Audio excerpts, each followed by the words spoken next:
Oh, I caught. Glory to God. We made it. The hiatus is over. Hi, everybody. I'm so glad to be back. Oh, me too. Man, this has been way too long. I'm Yeah, I know. glad to be here. This has been But I rough. have to say, I was on an incredible holiday. Nice. I could bore all of you with my slideshow. And here we were, and there we were. Yeah. But I went up to our old homestead in Telegraph Creek with my nice. son and his wife and their son. Wow. Jonah, who's 3. And so it was a walk down memory lane. I hadn't been back since we left in 2000. It's 26 years later. And, we drove right up there and looked around and everything. And it was, it was really nice. It was really amazing. And it's such a far away, wild place, Jeremy. It's insane. And nice. I was reading this book the whole time. And hold it up a little closer. What was it? Just for the... It's you called showed me earlier, but... Tree of Salvation, Yggdrasil and the Cross in the North. And it's by the author or the translator of the Heliand. So he is a professor. Actually, I could tell you who he is. He's a professor of German at Georgetown University. He's the author of numerous books, which I'm going to buy. Yeah. Okay, including Gemstone of Paradise, The Holy Grail in Wolfram's Parzival, The Owl, the Raven, and the Dove, The Religious Meaning of the Grimm's Magic Fairy Tales. Wow. I know. And The Heliand. So those are his 4 publications. I got this on eBay. I ordered it on Amazon, and then I found out, because I'm like, where's this book? And it's not cheap. Yeah. And I found out that it's Oxford University Press is publishing it on demand. So they wait. Yeah. They wait until they get a few orders, and then. Yeah. So if you could find it used or some on eBay or something, you'll get it faster. Okay. I don't know. Just if anybody's interested. Yeah. Oh, it's really an amazing book. Nice. Yeah, you were telling me a little about it. It sounds like it's similar. I was having a conversation with my brother, which is why we're a little late. We were actually talking right before this. I literally, like, Sherry texted me at 5 to 7. She's like, I'm in the studio. I'm like, nice. I'm talking to my brother about Christianity. So my brother's not Christian, but we were talking about it. And but I was coming at it from the angle of Christ, the Eternal Tao, written by Hieromonk Damascene. And so, because he's like a little bit in the perennialist mindset of like, oh, this is just, there's all kinds of moral codes that do this. So I'm like, yeah, I hear you. Yeah. There's something that Christ has that's unique to offer that's in no other system. And we had just started kind of talking about that. And and then it was time to come here. So here we are.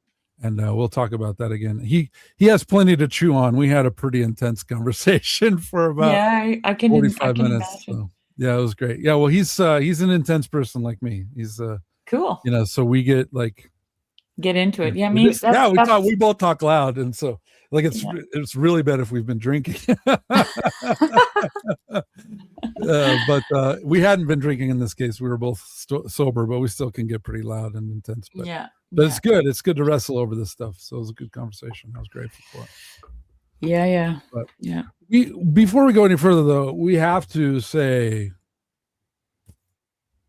that, Lord, like, pray for the saints and the angels to meet Dolly Parton and to guide her quickly to heaven, because my goodness, I have been reading more about her life. I've always known who Dolly Parton was, and she was a big part of the culture I grew up in, right? Like it was, Kenny Rogers and Linda Ronstadt and Emmylou Harris and Johnny Cash. Like that was a big part of the music I heard growing up. Totally. So she's definitely a familiar sound, and we grew up watching Hee Haw and all that. She was on Hee Haw? I believe so. Oh, okay. I believe so. At least in that like occasionally, I think she was. I don't think she was on it. I think she was a guest though, like a guest musician, because she had already kind of popped off at that point. But like, I was really not familiar with just how much charity work she has been involved in. My goodness. So I'm sure everyone's heard by now, like Imagination Library Yeah. started giving out books. Like her dad couldn't read, and she said, he's the smartest man I know, but he just didn't learn to read when he grew up. And so she wanted to give books to the kids in her county. So every baby that was born in the county where she was from could sign up, and they would send a book out every month that was age appropriate. Yeah. Until they turned 5 years old. And then she would send out this really lovely letter encouraging them to continue to read and to go to a public library and go to the school library and to just keep doing that. And it was just, to hear the grace and she instantly put people at ease. She could tell when people were nervous, and she made an effort to put everyone at ease. And, she had a private life, but no one knew her private life because it was private. And her public life was a persona, but it was at the same time genuine. Yeah. It's this interesting paradox. Yeah. Dolly Parton is an interesting paradox to me that is kind of the two sides of femininity, I think.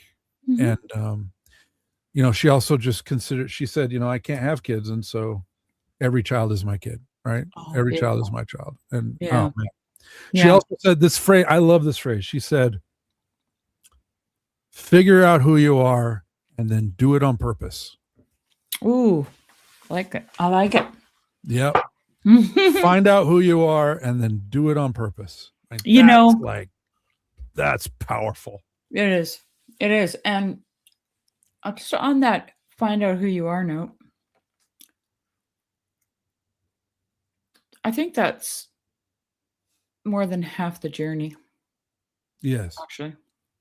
Yes. I think that's the whole thing. And I think doing it on purpose is what opens it up more. Exactly. Right. Which is why that's so powerful. Yeah. And it's kind of like, I'm sure she was aware of the fact that you're not really going to come to any final destination if you're doing that. That's a seek and you will find. Okay? Yes. Yeah. That's what it is. That's what seek and you will find is about. Yes. It's about doing that on purpose, like being intentional. Yeah. She also re-recorded. She did her own recording of Stairway to Heaven, and I loved it because she added her own little stanza and said, "You cannot buy the Stairway to Heaven. You have to walk it, and it's straight and narrow." And so she kind of turned that song on its head, and sang it with her beautiful voice. And it's so if you haven't heard that, go ahead and look. I can't play it, of course, but look up the live version of Stairway to Heaven by Dolly Parton, and cool. I'll have to listen to that. She owned that song. She kind of like repurposed it, and it was really beautiful. I brought a book. So I often buy my books at the Salvation Army in town. I'm always really thankful for people who have subscriptions to great book things. Yeah. I'm like, thank you so much. Like they're brand new, right. Right. And I didn't realize it, but that day that I went in, they had like a box of books for $4. And I knew my grandson was coming. I went to the children's section and they had all these brand new books, and a lot of them were from Dolly Parton's Imagination Library. Yep. Yeah, because that program spread, just for clarity. Yeah, it went from her county, and then the state started doing it, and then other states started doing it, and then other countries started doing it, participating. Yeah.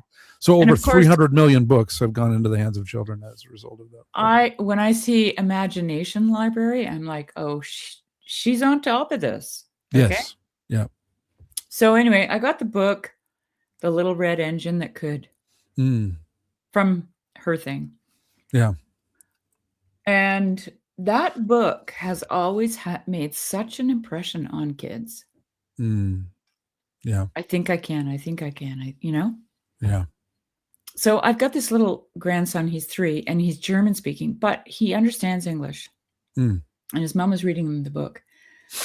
And he understood that the little train was, I think the first thing he says is, I think I think I can't, I think I can't. Mm-hmm. And then he gets over the hill and I think I can, I think, or I thought I could, Mm-hmm. something like that. Anyways, this little kid, he's out there doing stuff, picking up heavy rocks, and he goes, I think I can, I think I can. In English. And I'm like, wow, this is like powerful. This story is really powerful. Like Yes. He gets it. Yep. He gets you got to try hard, right? You got to make the effort. You got to climb that hill. You got to lift that rock. You got to, anyway, I just thought that was kind of tied in. Yeah, no. Yeah, it's totally, no, it's just a very tiny testament to the legacy. A lot of people have really made this observation is like, she's one of the last true philanthropists that we've had in a long time. Yeah. Okay. I mean, because like, well, you had Andrew Carnegie that built museums and libraries and universities, and we have, and Dolly Parton, she built a hospital in her home county. She built Dollywood in her home county. She would give preferential jobs to the people from her county in Dollywood, and she gave a full ride scholarship with tuition, books, and housing for any employee, including seasonal employees who worked in Dollywood. Wow. She built the hospital in her county, and then later did concerts and raised money for a women's birthing center tied to the hospital. And like, she was a true philanthropist, like more than half her money she gave away. Yeah. In all the right ways. Same with the guy who owned Craigslist, by the way, who owns Craigslist. No, he's a Christian, and he never sold it. And he just donates 90% of the money he makes from Craigslist. That's amazing. Yeah. I mean, hundreds of millions of dollars he's donated. Mm-hmm. Wow. He lives in the same apartment he lived in when he made Craigslist in San Francisco. He's like, I love San Francisco. And I just like to give back to the community. He's like, I don't need the money. I'm fine. I live a good life. I go eat at my favorite restaurant, and I read my favorite books, and I don't have to worry about anything. Great. I just give the rest away. And that's, Dolly Parton had a very similar, she was a very giving person, and that's amazing. So she was diagnosed with cancer a year ago. She's been struggling. So her husband had Alzheimer's, and he died a year ago, and she got diagnosed with cancer around the same time, and or maybe a little before he died. And she didn't tell anyone that she had cancer, but she did record a song, and she took all of the proceeds from that song that she had recorded and donated it to a children's hospital that's a research hospital for cancer. Cool. And and didn't tell anyone that she had cancer until she passed, and then they revealed that she had been struggling with cancer and died. So but she didn't talk about Christ all the time. She didn't talk about religion. And she only had 2 rules when she was collaborating with someone. She's like, I will collaborate. I love to collaborate with people, but she said, I have 2 rules. There's no cussing in the song, and I don't make fun of Jesus. Mm. And that, like, but she lived. Day, she was all action and always, no talk. Yeah, exactly. She was praxis. She was not.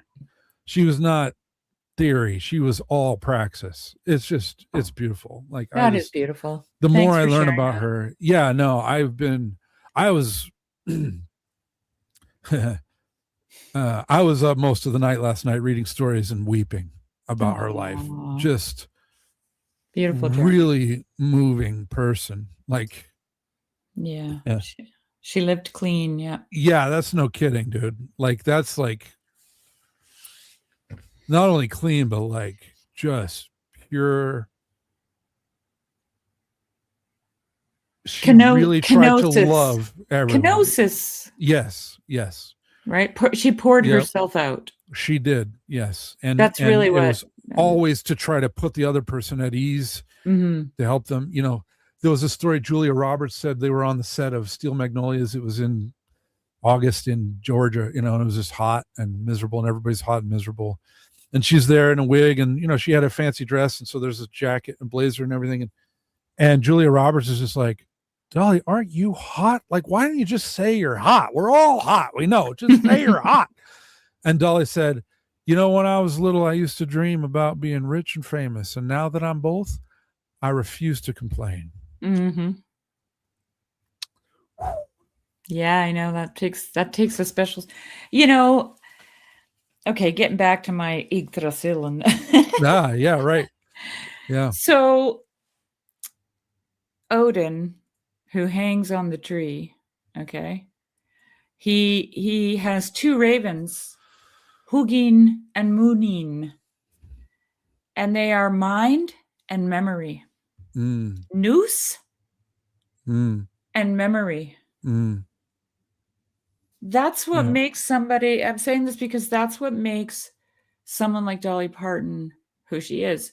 She has her spiritual intellect, her nous, and her memory don't allow her to just superficially complain about the moment. Right. There's a Right? higher. She remembers, you know, Yep. the desire to be where she is right now. So whatever it is she's doing right now it's a gift. Yes. And so the only Yes. way to approach that is with gratitude, even if Yes. it's hot. Because Yes. if, maybe there's something in it that she needs to know, Yep. because that's the Yep. journey, because she has mind and memory. Yes. Hugin and Moonin. Yeah. Anyway. Yeah. No, Yeah. I know. I could go on the stories that she wrote Eminem a letter after he got inducted into the Rock and Roll Hall of Fame. She was inducted into the Rock and Roll Hall of Fame when she was like 75. And so then she wrote a rock and roll record, and she's like, well, if I'm going to be in the Rock and Roll Hall of Fame, I need to make a rock and roll record. And she Right. did. She wrote a whole record of rock and roll songs when she was in her Cool. 70s and recorded that. But just her ability to instantly and always like for the kids, and always like attentive, and she remembered everyone's name. Like there was a woman who was working as a hostess in a restaurant in LA that was up Laurel Canyon, where a lot of celebrities would go and hang out, and she was just the hostess at the front of the restaurant. And Dolly Parton remembered her name. She would pull into the parking lot and get out of the car. She would start singing a song with the name of this woman as the lyrics of the song. She sang a song about this woman as she was Right. walking up to the door of the restaurant. Like, that's Dolly Parton. And it was always like, just, it was middle of the night. Like, there was this lady who worked at a gas station. It was like 2 a.m. She was a huge Dolly Parton fan. Here comes Dolly Parton's entourage stopping at her gas station in the middle of nowhere in Arkansas or something at 2 a.m. And the lady's like, she heard them talking about Dolly. She's like, did you mean Dolly Parton? They're like, yeah. And she goes, is she with you? She goes, yeah. And she goes, is it possible I can meet her? And they go out and, oh yeah, tell her to come out. She went out, went in the tour bus, got an autograph, got a headshot, got to say hi, give her a hug. Just like, there was another guy who told a story about how one of her songs had gotten him through a really hard time. And he told her, at the end, he said, I've loved you for 20 years. And they're both crying. And she said, well, honey, don't stop now. That's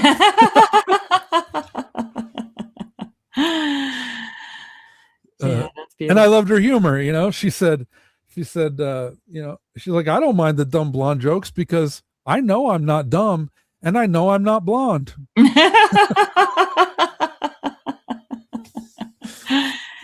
I heard another one. She sounds like a wise woman. Oh, yeah. There was another one where she's like, people ask me all the time, are they real? And she's like, no, they're not real. Do you think I could grow my nails this long if they were real?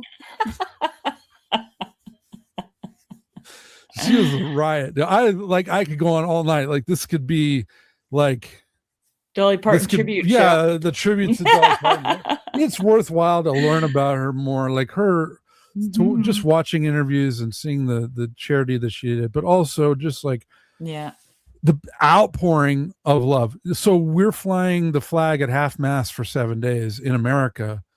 Oh yeah, in memoriam. Yeah.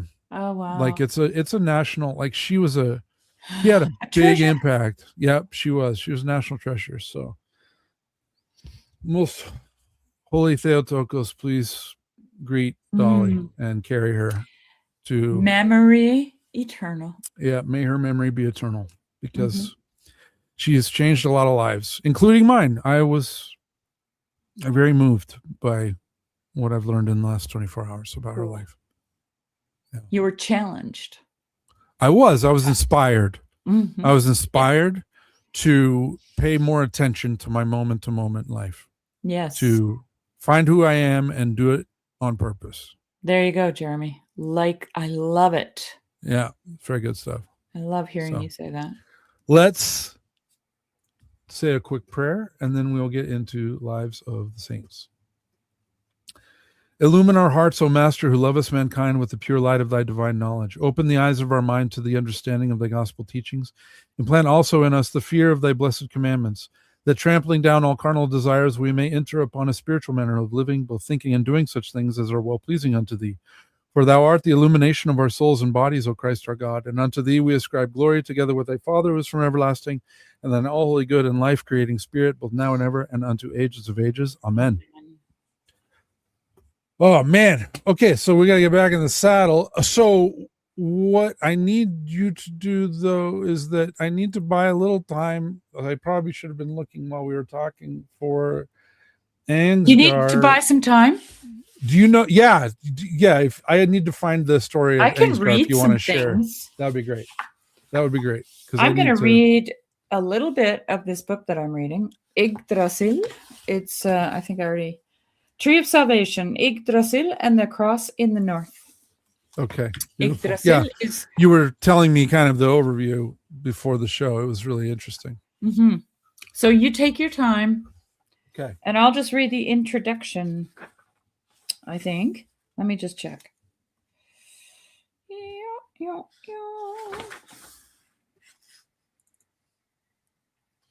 Oh no, maybe I. Oh, you know what? There's been some. Yes, I will. God was setting things up a long time ago. I opened up the index to my Lives of the Saints, and it just happened to be on the page with Saint Anksgar, and then I opened up the volume where it was, and it just happened to be on the page of Saint Anksgar, because you asked about this like 6 weeks ago, and I haven't opened it since then, and so you need to send me. I looked because you sent me the volumes, and I have them downloaded, and I cannot figure out how to find that. Okay. Anything. We need to. Okay, we'll do a session after our show today. Okay. And I'll show you how it works. Okay. Well, can I? Saint Anskar. But yes, still, go ahead.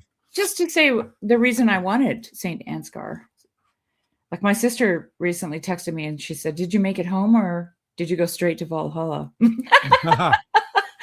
Saint Anskar is the patron saint of Norway. Okay. And he was like, the first major missionary to Norway, which is, why I'm interested, because I'm knee deep, or maybe this deep now. So let me just read a couple of things here shortly. It's interesting. So I think it'll go quick.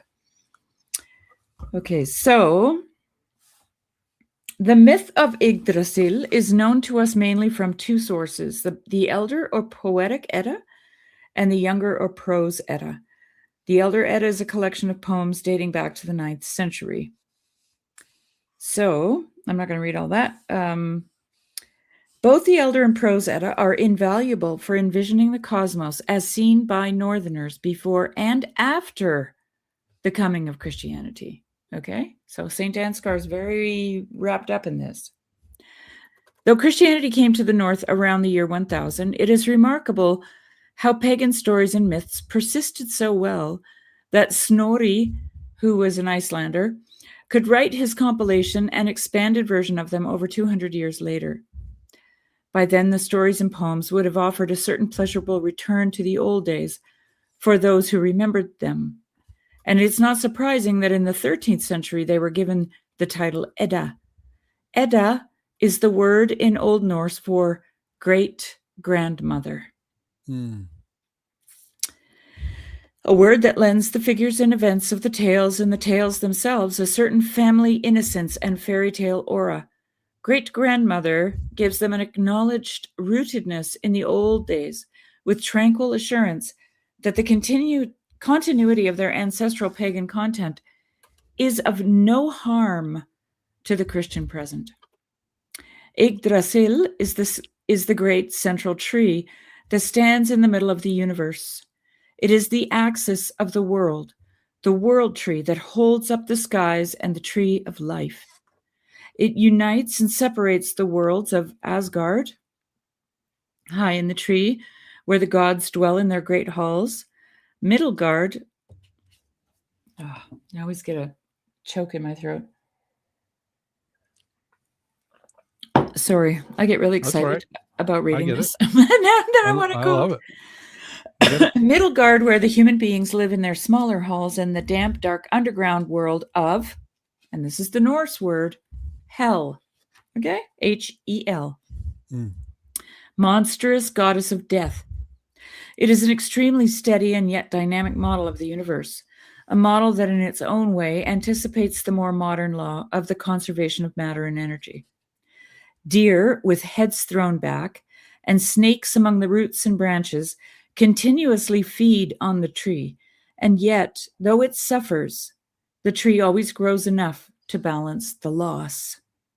The image of the tree in medieval times, as we will see in the following chapters, presents an interrelated concept of the world of above and below, of the realm of plant and animal as mutually dependent and devouring, and of transformation of plant into animal and animal into plant. And that's through eating, okay? They eat. The plant becomes the animal becomes the plant eventually. Modern images of Yggdrasil, by contrast, are more concerned with illustrating the relative spatial position of the three levels, Asgard, Middlegard, and Hel, geographically, as it were, than the more biological and dynamic interrelationship of plants and animals. This is the modern version, they tend to see Yggdrasil mainly as a central pillar, like the Irmansul of the Saxons. So the Saxons had a cosmic tree called Irmansul, okay? This is the Norse Yggdrasil. But they're both Germanic, pagan religions. Irmansul supports the three worlds, actually 9. The 3 can be subdivided. And the sky, which provides a safe structure with boundaries, which indeed it does. Okay, so now is a description. I just want to give you the description of Yggdrasil. On top of the tree sits an eagle with a hawk on its brow.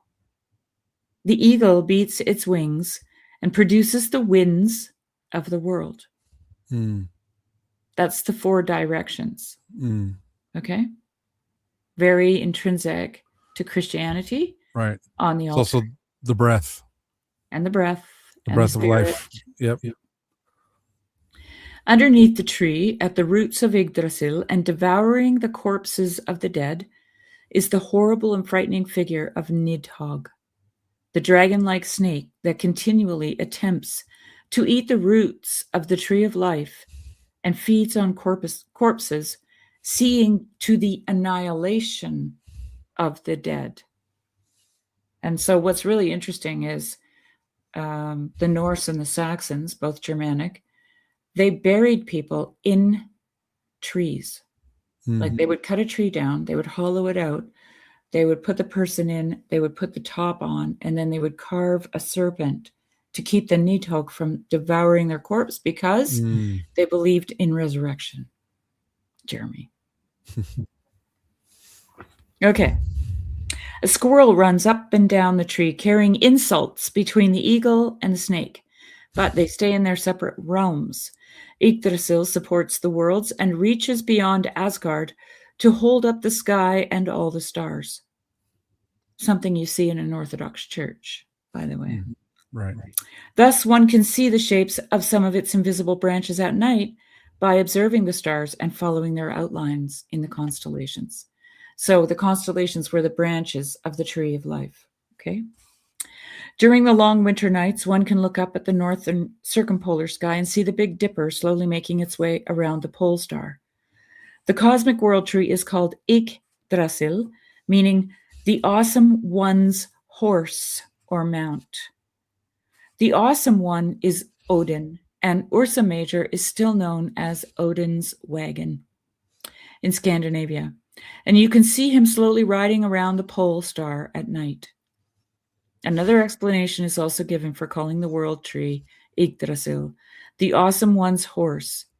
Odin rode the gallows when he hanged himself on Yggdrasil, making the tree, quote, the horse he rode, when he made the ultimate sacrifice of himself to himself to learn the secret of seeing the future. And how he did that was he seized the runes or talking sticks, which is language, written language, Right. Jeremy. Presumably from the Norns, who are representative of past, present, and future. Okay. The cut and inscribed twigs of Yggdrasil on which these three mysterious women who know the past, present, and future wrote the 24 secret letters by which the future could be divined. Later, the runes came to be used by men, a gift of Odin. This myth will be important for the reading of the runes. So anyway, and the other road of communication, aside from the which is astrology, basically. Well, this is actually the gift of written language. Of the letters, right, but there's an astrological tie. And here's the astrological tie. The other road of communication, aside from the squirrel and the rune twigs, is the rainbow bridge, which is often visible in daylight soon after a rainfall. It runs from the base of Yggdrasil up to the world of the gods, Asgard. After nightfall, it can be seen twinkling brightly in the darkness of the sky as the great frosty arch of the Milky Way. It is thus, I believe, that there are two words for the bridge between the worlds. It is called both the Bifrost as the Milky Way and also Bile Rost as the rainbow. In many religions, the Milky Way is the ghostly road that souls take on their last journey.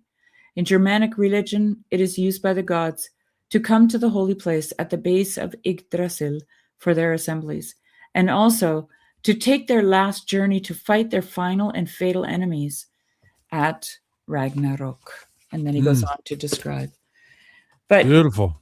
What's so interesting, I think I read this last time we were together. I read you a poem by Chesterton about Mr. Higgins, remember? Yes. When he died, he just got stuck in an oven and baked like a pie. Yeah. This is the loss of the gods to Chesterton, right? Like he says, I want to be put on a pyre and I want to go up in a great roaring fire with smoke to the heavens, you know? Right. And so what's really interesting about their mythology, the Norse mythology, is that Ragnarok, which is the end of the world, is actually the end of the gods. It's not the end of the known world. So they actually perceived a time when the gods would end. Christianity came in and said, they only end because Christ fulfilled your story, which is super fascinating journey to take. Yeah. But there's also... He swallowed up all the other gods. Right. Yeah, and I mean, in the early Scandinavian stave churches and round churches, the gods were included on the baptismal fonts. They were welcomed. They were part of the story, right? They led to the tree of life, which is like the saints, basically, because their gods were like you were saying, like Odin was mortal. They were all mortal. Yeah, so it was like the lives of the saints. Yes, in a way, yeah. But their mythology tells a giant. Anyways, we're going to get carried away. Like divine, the divine beings, but mortal divine beings, basically, like Gandalf. Yeah, but I just think what I think is so interesting is that their mythology contains apocalypse. Yes. And when I was reading this, I was remembering my priest saying, every time you come to church, it's the apocalypse. Mm-hmm. Something ends and something new begins. Yeah. And that's what the mythology is talking about, right? The gods end and something else begins.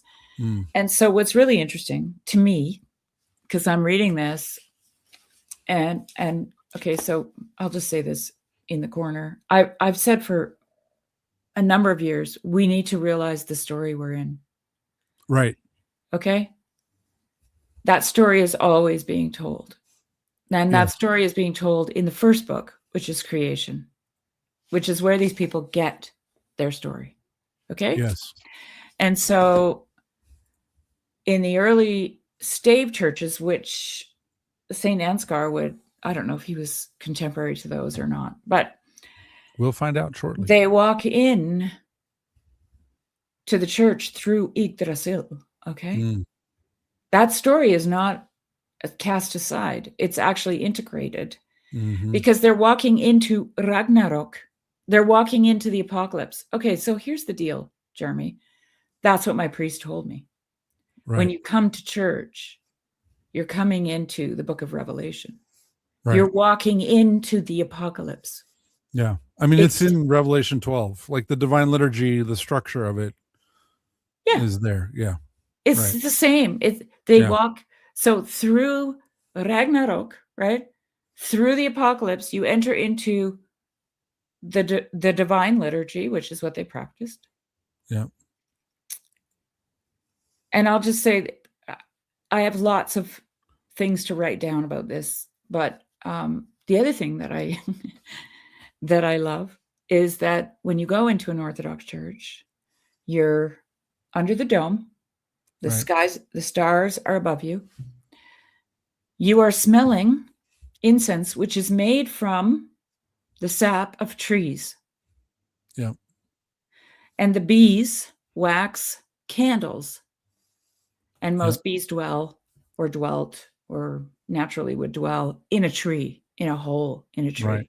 Right. So for the Norse, the place of salvation was in Yggdrasil. Yggdrasil, I was telling you earlier, will open up, right? And protect the Adam and Eve, their version of Adam and Eve, basically. And I'm like, so that's exactly what the Orthodox, it's the same story, Jeremy. They walk into the apocalypse, into a tree, into the tree of life. And that tree for the Christian Norse became the cross. Okay? Yeah. And there's a Saxon poem that he's elaborating on. I'm in the middle of that one, called The Dream of the Rood, which is told from the perspective of the cross, of how it was a tree, it got chopped down, it was made into a cross, and it had to bear Christ. Okay? And how it bends itself low to him. And it's written in the voice of Yggdrasil. Because the story is the story we're in. What's central to the garden? The tree. Right. What is it that Adam sees according to Orthodox tradition, right? That, the story. Oh, right. He sees Christ on the cross. Right. On after the tree. He eats the on the tree of life. Right. Yeah. The tree of life is the cross. And the tree of life is also that which suffers. Okay, Yggdrasil suffers to hold up the earth, to hold the earth together. Anyways. Right. Yeah. So, no, it perfectly maps. I mean, it maps cleanly. That's only the tip of the It's iceberg, very Jeremy. poetic. Yeah. And well, and the other little note I was going to make was that when you walk in to an Orthodox church, the icon in front of you above the altar is Theotokos with the infant Christ in her womb, and it's called More Spacious Than the Heavens. Yeah. And then when you're leaving, after Divine Liturgy and you're leaving, the dormition of the Theotokos, so the day that when she went to heaven, the day she died, is there. So that's the apocalypse, right? It's like there's a birth. You're walking in and something's being born, and then when you're leaving, something's dying. Right. And that's a That's pattern, the because you're going apocalyptic. in and out and in and out and in and That's the out. apocalyptic Right. experience. Yeah. And that's what Ragnarok is. It's when the gods die, and it's so, he points out in the book that, the baptismal vow, they had to disavow Thor, Odin, and Freya, but they never had to disavow Yggdrasil. And in the early Norwegian churches, the stave churches and the round churches, in the center of the church was a massive tree trunk. And in the round churches, it had rafters that went out, and vines and leaves and everything. It was Yggdrasil. Okay. Yeah. They were there. They were in the garden. They were at the tree of life. They were at Yggdrasil. It was all the same story. Right.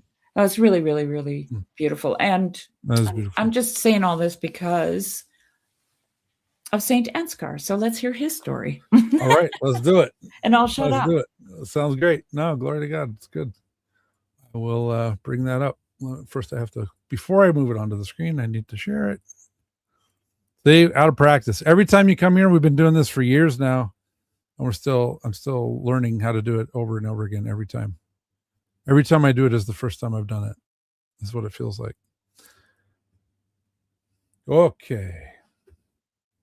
St. Ansgar, the bishop, and I don't know what the AP of Sweden stands for. I'm not sure. German, Scandinavian, and Belgian martyrologies. Okay, I'm going to skip that. Wait, that might be patron saint of Sweden, because he is the patron saint. Oh, okay. Of Sweden. Yeah, that would make sense. Yeah. Charlemagne was once, we are told, at Narbonne, when in the midst of the banquet, some swift barks were seen putting into the harbor. The company started up. While some pronounced the crew to be Jewish, others African, others British traders, the keen eye of the great emperor discerned that they were bound on no peaceful errand. It is not with merchandise, said he, that yonder barks are laden. They are manned by most terrible enemies. And then he advanced to the window and stood there a long while in tears. No one dared to ask him the cause of his grief, but at length he explained it himself. It is not for myself, said he, that I am weeping, or for any harm that yon barks can do to me, but truly I am pained to think that even while I am yet alive, they have dared to approach this shore, and still greater is my grief when I reflect on the evils they will bring on my successors. His words were only too truly fulfilled. The sight of those piratical banners told its own tale. The fleets he had built, the strong forts and towns he had erected at the mouths of the various rivers throughout his empire were neglected by his successors, and what he foresaw came to pass. Year after year during the 9th century, the children of the north burst forth from their pine forests, their creeks, and their fjords and icebound lakes, and prowled along the defenseless shores of Germany, France, and England. They laughed at the fiercest storms, landed on the most inaccessible coasts, and pushed up the shallowest rivers, while Charlemagne's degenerate successors tamely beheld the fairest towns in their dominions sacked and burnt by the terrible crews of those terrible barks. Take a map, says Sir Francis Palgrave, and color with vermilion the provinces, districts, and shores which the Northmen visited as the record of each invasion. The coloring will have to be repeated more than 90 times successfully before you arrive at the conclusion of the Carlovingian dynasty. Furthermore, marked by the usual symbol of war, 2 crossed swords, the localities where battles were fought by or against the pirates, where they were defeated or triumphant, or where they pillaged, burned, destroyed, and the valleys and banks of the Elbe, the Rhine, and the Moselle, Scheldt, Meuse, Somme, and Seine, Loire, Garonne, and Adour. The inland Allier. If you came here for good pronunciation, please forgive me. You're in the wrong show. And Allier, and all the coasts and coastlands between estuary and estuary, and the countries between the river streams will appear bristling as with chevaux de frise. The strongly fenced Roman cities, the venerated abbeys, and their dependent bourgades, often more flourishing and extensive than the ancient seats of government, the opulent seaports and trading towns, were all equally exposed to the Danish attacks, stunned by the Northmen's approach and subjugated by their fury. That's nice writing. But while the mind faintly strives to conceive the misery and desolation thus inflicted on well nigh every town and village of Germany and France, it finds satisfaction in the thought that even now missionary zeal did not falter, that while every estuary and river darkened under the sails of the Northmen's barks, there were not lacking those who had the Christian bravery to penetrate into the dreary regions whence they issued forth, to seek them out amidst their pine forests and ice-bound lakes, and to plant amongst them the first germs of Christian civilization. The first mission in Denmark was organized in the year AD 826, when Harold, king of Jutland, his queen, and a large retinue of Danes were baptized with great pomp in the vast dome of Mayence. On this occasion, Harold solemnly did homage to Louis the Pious, and agreed to hold the Danish kingdom as a feudatory of the Carlovingian crown. On this occasion also, Ebbo, the primate of France, determined to seek out a monk who would be willing to accompany the newly baptized king on his return to Denmark, and remain at his court as a priest and teacher. But the well-known ferocity of the Northmen long deterred anyone from offering himself for such a duty. At length, the abbot of Corby, near Amiens, announced that one of his monks was not unwilling to undertake the arduous task. The intrepid volunteer was Anksgar, a native of a village not far from Corby. Born in the year AD 801 and early devoted by his parents to the monastic life, he had always evinced the deepest religious enthusiasm, and his ardent imagination taught him to believe that he often saw visions and heard voices from another world. When he was only 5 years of age, he lost his mother, and a dream in which he saw her surrounded by a majestic choir of virgins, the fairest of whom bade him, if he would join his mother in bliss, flee the pomps and vanities of the world, exerted a profound impression upon him and induced him to devote himself more than ever to prayer and meditation. But when he was 13 years of age, AD 814, an event occurred which exercised a still deeper influence over his susceptible mind. News reached the monastery that Charlemagne was dead. The greatest of great emperors had passed away, and now in the sepulchre which he had made for himself, he was sitting on his curule chair, clad in his silken robes, ponderous with broidery, pearls, and orfray. The imperial diadem on his head, his closed eyelids covered, his face swathed in the dead clothes.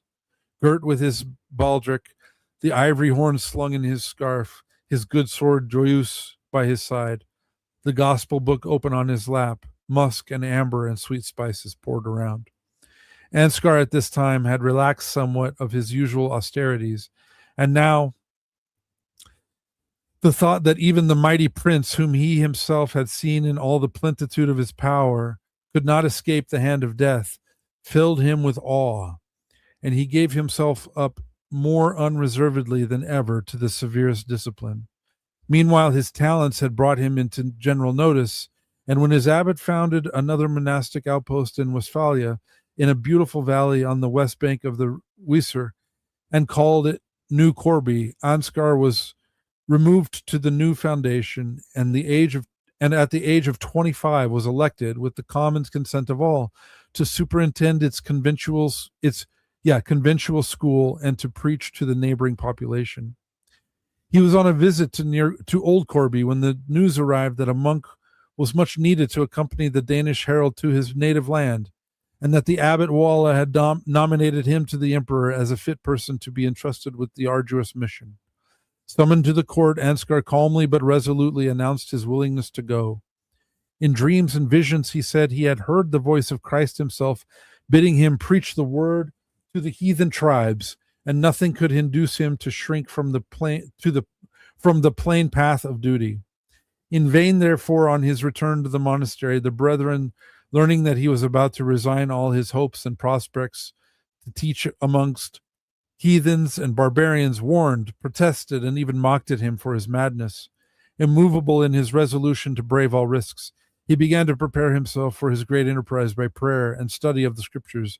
And so deep was the impression made by his evident sincerity and self devotion that Otbert, steward of the monastery and a man of noble birth, when everyone else hung back, declared that he could not find it in his heart to desert his friend, and was resolved to become his companion.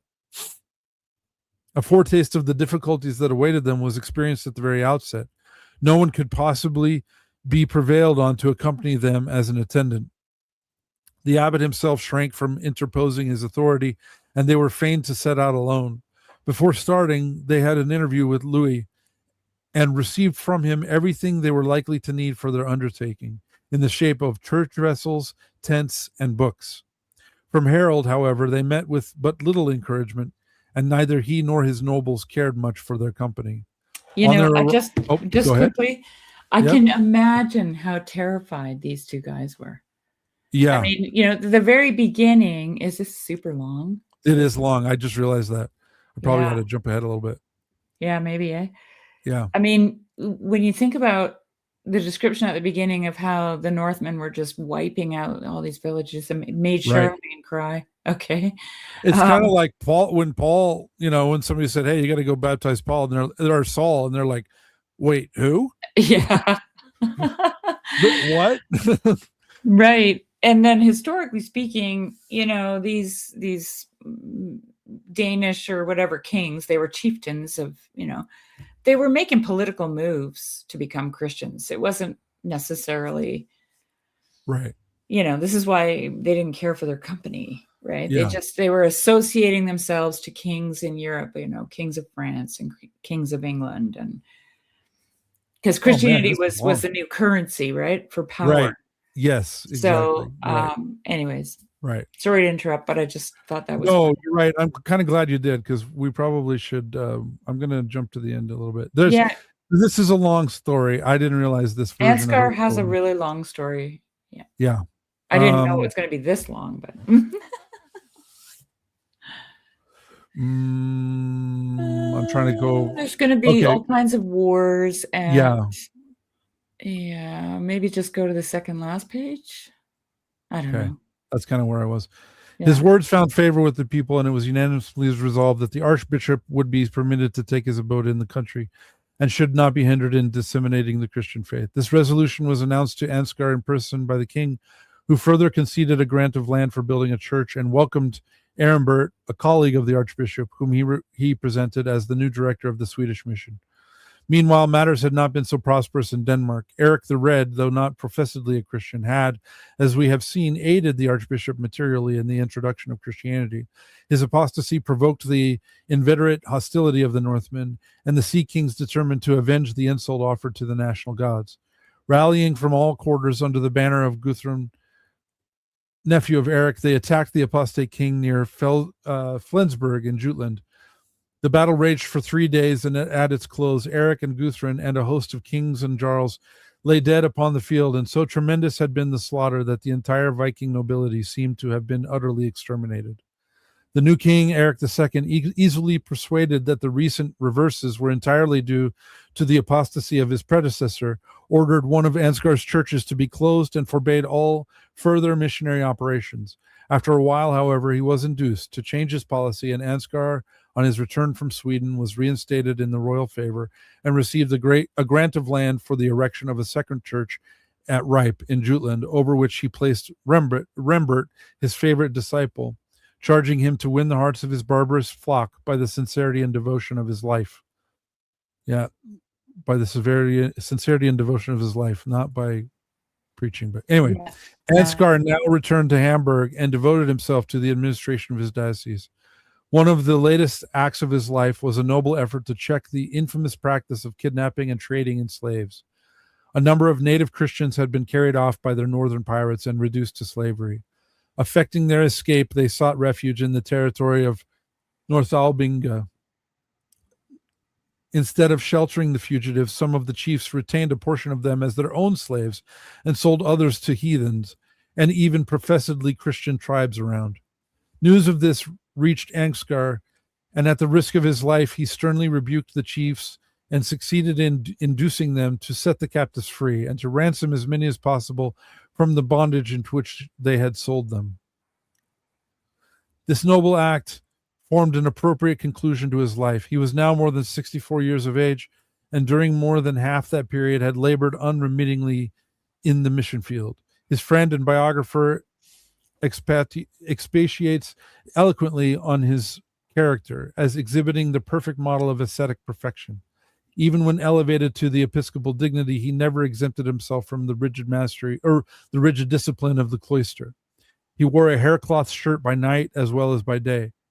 He measured out his food and drink by an exact rule. He chanted a fixed number of psalms, alike when he arose in the morning and when he retired to rest at night.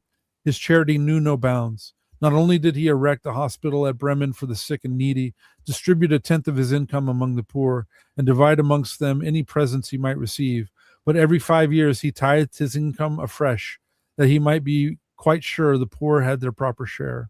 Whenever he went on a tour of visitation through his diocese, he would never sit down to dinner without first ordering some of the poor to be brought in, and he himself would sometimes wash their feet and distribute amongst them bread and meat.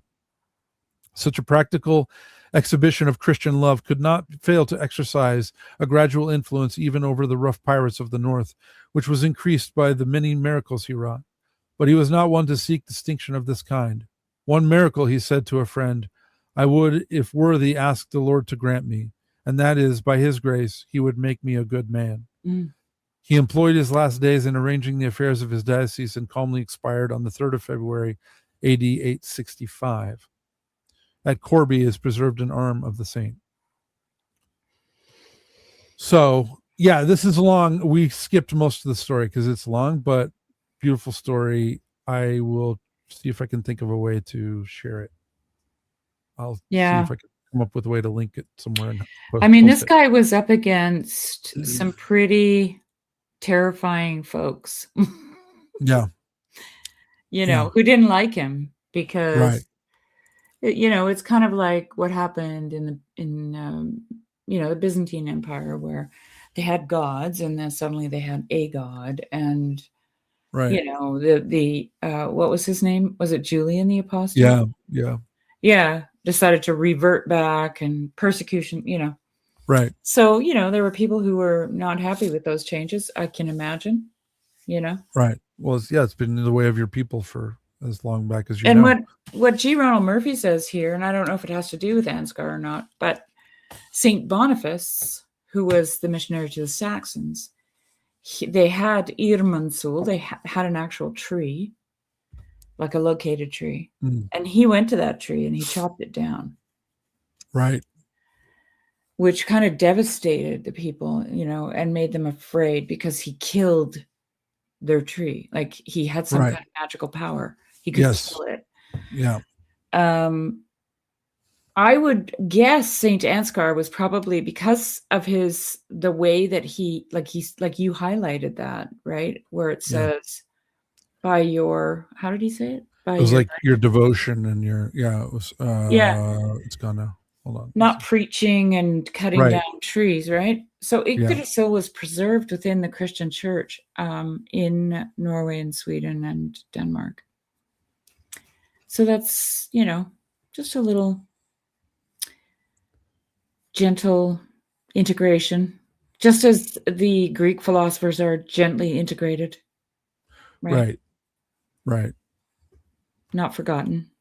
Right. Okay. Now, so may we have the prayers of Holy Saint Anksgar. Yeah. And now this one is just, I have to share this story because Saint Marina keeps crashing through the door of my life. And I mentioned the story before of the surgery, and I wanted to share the whole story. I also had someone in our parish just named their daughter Marina after Saint Marina. So Saint Marina also is teaching my wife how to make prosphora. So Saint Marina is, she's she's definitely making her presence known in my life. Glory to Cool. God. I'm grateful for her prayers. So Yeah, yeah, yeah. I felt like I wanted to share her life, but then also share that story of when she helped. So first we'll start with her life. Let's see. Nope, not that one. Stop. Go. If you're just joining us, Lives of the Saints. And now we're going to talk about Saint Marina, the great martyr Marina, also known as Margaret of Antioch. She's commemorated on July 17th. Saint Marina was born into the family of a pagan priest from the city of Antioch in the center of the Roman province of Scythia in Asia Minor. She was raised by a wet nurse who lived on an estate owned by Marina's mother, who died when the saint was still an infant. From the nurse or from an unnamed man of God, from the wanderers, Marina learned the basics of Christianity at the age of 12. After hearing the story of the conception and birth of Jesus Christ by the Most Holy Virgin, Marina's faith in the Christian God was strengthened, and it was her intention to renounce worldly temptations. She decided she would never marry, and despite the fact that she attracted the attention of men, she would become the bride of Christ. Some sources explicitly indicate on her willingness to lay down her life for the Lord. Oh, sorry. Some sources explicitly indicate, on her willingness to lay down her life for the Lord. Phanourios, the imperial governor of that region, was fascinated by Marina's beauty and wanted to marry her. The saint did not hide the fact that she was a Christian. Then the ruler gave her into the care of a noble woman, hoping that she would persuade the girl to deny Christ. Then Phanourios offered her his hand and heart publicly in the center of the city from the prefect's podium, but Saint Marina remained unwavering in her refusal. The temptations of this life, which promised her fame and fortune, were immediately replaced by physical suffering. The forces that made it possible to overcome physical suffering and the temptation to end pain at the cost of apostasy, the martyr drew from prayers to the Lord. The saint bravely endured cruel tortures. She was beaten with rods. Her body was raked with tridents. They drove nails into her and burned her with fire. But even this, the second level of temptation, did not exhaust the saint's feat, her podvik. The source of the third level of testing was Satan himself, whose onslaught was also threefold. The first time the devil appeared to the saint in prison on the night after the first day of torture, when she prayed, as the Coptic life clarifies, she folded her arms crosswise. In Russian hagiography, it is emphasized that Marina asked the Lord, "Let me see the enemy of the human race fighting against me. Let him come face to face before me. You are the judge and ruler of the living and the dead, so judge between me and the devil. Deliver me from perdition. Help me to overcome him. Send Satan to hell by your invincible power." Taking the form of a serpent, a dragon, Satan devoured the captive. But St. Marina was able to pray in his belly, and she made the sign of the cross, which tore the dragon apart. Once again on the floor of the dungeon, Marina saw Satan himself in the corner, who began a second physical onslaught on the saint. The peculiarity which distinguishes the great martyr Marina from other holy virgins and even men is that the girl made active physical resistance to Satan. After entering into single combat with him, Saint Marina continued to pray. Noticing a copper hammer lying in the corner of the dungeon, she grabbed it and began to beat Satan on the head with it. Holding him by the horns and stepping on his neck, Saint Marina said, "Depart from me, O lawless one." After that, the heavens opened and the martyr's body was healed of her wounds from the previous day. A voice from above encouraged her, urging her not to be afraid of anything. But the devil made a third onslaught on the girl. Under the guise of the frankness of the story of his atrocities, he tried to draw her into those sins to which the saint was opposed. But Marina defeated the father of lies, making the sign of the cross over him. The abyss swallowed up Satan, and the saint spent the rest of the night in prayers of thanksgiving and joy until the day of her final contest began. The eparch tried again to break the Holy Virgin's resistance by torture. The martyr was suspended on a tree, scorched with fire, dunked in a barrel of water, and that became her holy baptism. Suddenly she was being submerged in the water. As she was being submerged in the water, a light shone, and a snow-white dove descended upon the girl with a golden crown in his beak. The astonished crowd began to praise God and declared themselves to be Christians. The governor ordered everyone to be executed. On that day, together with the 15-year-old bride of Christ, Marina. Oh, sorry. Together with the 15-year-old bride of Christ, Marina, 15,000 people were beheaded. This occurred in the year 304.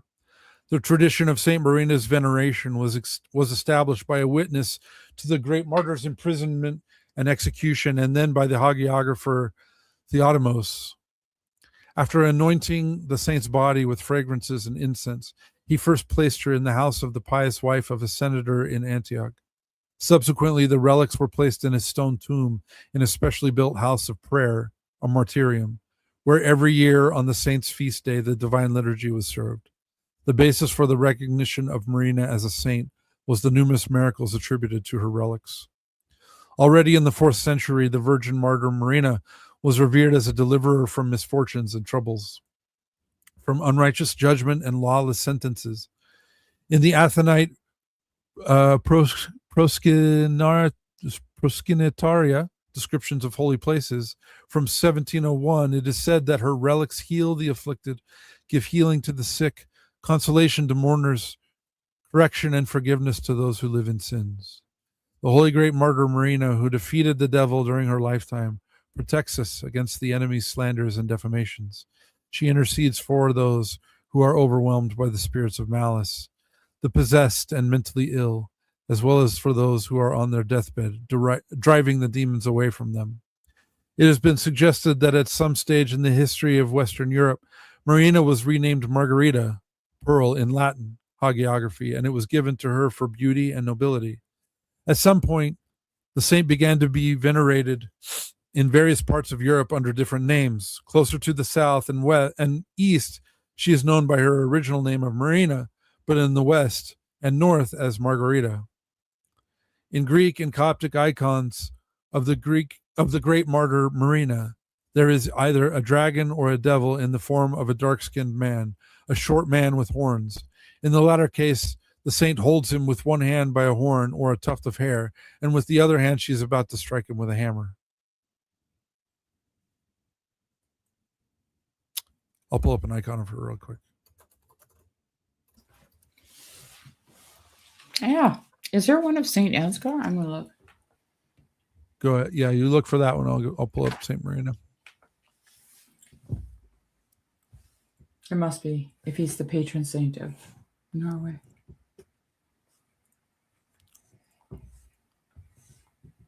You would think. Here's a great one of St. Marina. Oh, yeah. Cool. Love that one.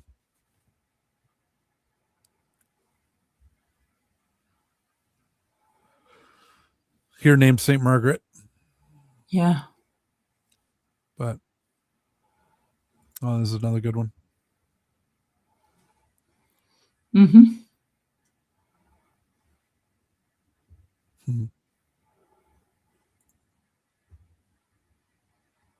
Look, he's got a bloody nose. Because she's got a hammer. And he's very small. He's very small. Yes. Yeah, I like that too. Yeah. Oh, here's another good one. Wow. That's a great one. That looks Russian to me. Yeah, that is Slavic at the top. Yeah. Or Slavonic. I mean, it is Church Slavonic. Yeah, that's great. Mm-hmm. Okay. So St. Ansgar. I have. Oh, go ahead. St. Ansgar is easy to find if you want to find him after. Oh, okay. St. Ansgar icon. He's of Hamburg, apparently. Known as of Hamburg.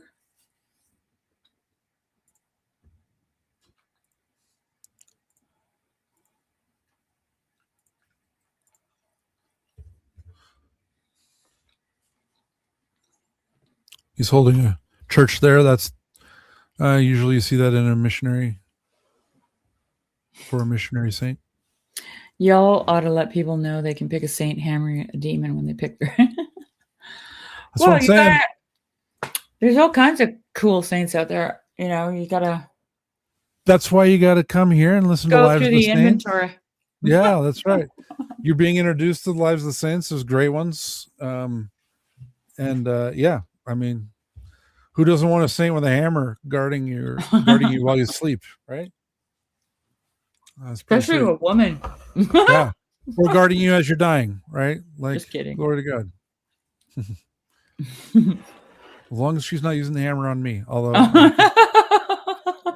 I need it sometimes. I got a What's hammer to that the head song? this week, actually. It was great. I needed it. There's a song by Aretha Franklin. Respect. Yes. Maybe that's on the name. That's the name on the side of St. Marina's hammer. Okay, I do want to share this story as well. I heard this story. This is it's very beautiful. Like I said, I shared just a bit of it couple weeks the last time we did the show, but I wanted to share the whole story. I don't think you shared any of it with it publicly. You told me about with it. The show. Okay, did I not? All right, great. Yeah, well, so feel free. So I will just say, story. my wife was trying to learn Prospera, and it's very difficult because she's trying to do it with sourdough. So I'll hold on. I'm going to hide this for just a minute. So she wants to make it from sourdough, and she knows bread and she knows sourdough. She's been working on this for a while, and it's very difficult because the bread that you do for Prospera is very different. It's very. You might want to say what Prospera is. Prospera is it's the loaf that they use that has the stamp in it that's used for the Eucharist. That's the Prospera bread. Yeah. So she's been learning how to do that, and it's not been going well, and it's been difficult, and problem after problem, and obstacle after obstacle, and we had almost killed her sourdough because there was algae in the water, and then anyway, long story. There was a lot of things going on. It was rough, and so her sourdough wasn't healthy, and so then it wasn't rising right, and then she had a stamp that was like poorly made, and so it wasn't deep enough, and she continues to work through things and be very frustrated. And one day I came in and she had just made a couple of loaves that were not turning out well. She was not in a state that would help one make Prospera. She was not in a prayerful state, which is kind of what's required to make good Prospera, right? She was obviously very upset, and she had enough dough to make like 2 more loaves, so she was about to, and I was like, hold on just a second. And I went in her room, and I was trying to grab an icon of her patron saint, but all of the icons were attached to the wall except one. There was one icon that was down on her nightstand, and it was Saint Marina. And I'll see if I can find it real quick. And so I grabbed it, and then I went into our prayer room, and I grabbed our candlestick and the candle for prayer, and I brought it out to the living room. And I had heard, I'm kind of telling the story out of order, but I like it because that's kind of how Orthodox. That's how they tell their stories. This is not the exact one. I can't find this is one. This is the actual icon that we have of Saint Marina in our home. This one. So I brought this icon out, and I brought the candle, and I lit the candle, and I just said, Saint Marina, I know you can help in a miraculous way with that little boy's surgery. I know you did that. And we need your help with this Prospera. Please teach my wife how to make Prospera. Please help. Jeremy, this story is far more impressive now that I see this icon. So let me pull up a picture of the Prospera she made that day. She was still having issues with the stamp, so unfortunately this Prospera wasn't used, but it's still worth sharing because I'll kind of give you a before and after. Let me pull it up here real quick.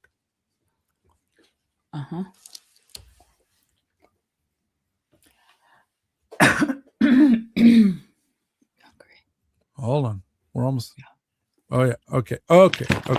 So this is one of the failed attempts. This was one of the early attempts. Okay. You can see the problems here. So it's got the stamp. The stamp actually worked pretty well for this one, but the tearing was constantly frustrating her, and you can tell it's not risen properly. It's very dense. She's very angry, and and there's a couple of loaves that kind of look like that. So then we prayed to Saint Marina, and I took my brother. I dragged him out of the house, and I was like, "Come on, let's go outside." And we went out, and so that she could be in a prayerful state while she was making prosper again. And this was the prosper loaf that she made. So I'll start with the top first. So that you can see she's still having issues with the stamp. So let me show you what the bread itself looked like. This was the St. Marina loaf. It was the very next loaf she made.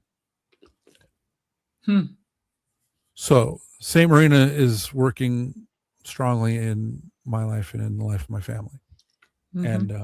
And so now I want to share the story that inspired me to feel confidence in grabbing her icon and asking for her intercessions. Right.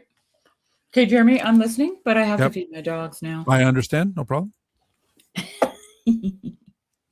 He's hungry.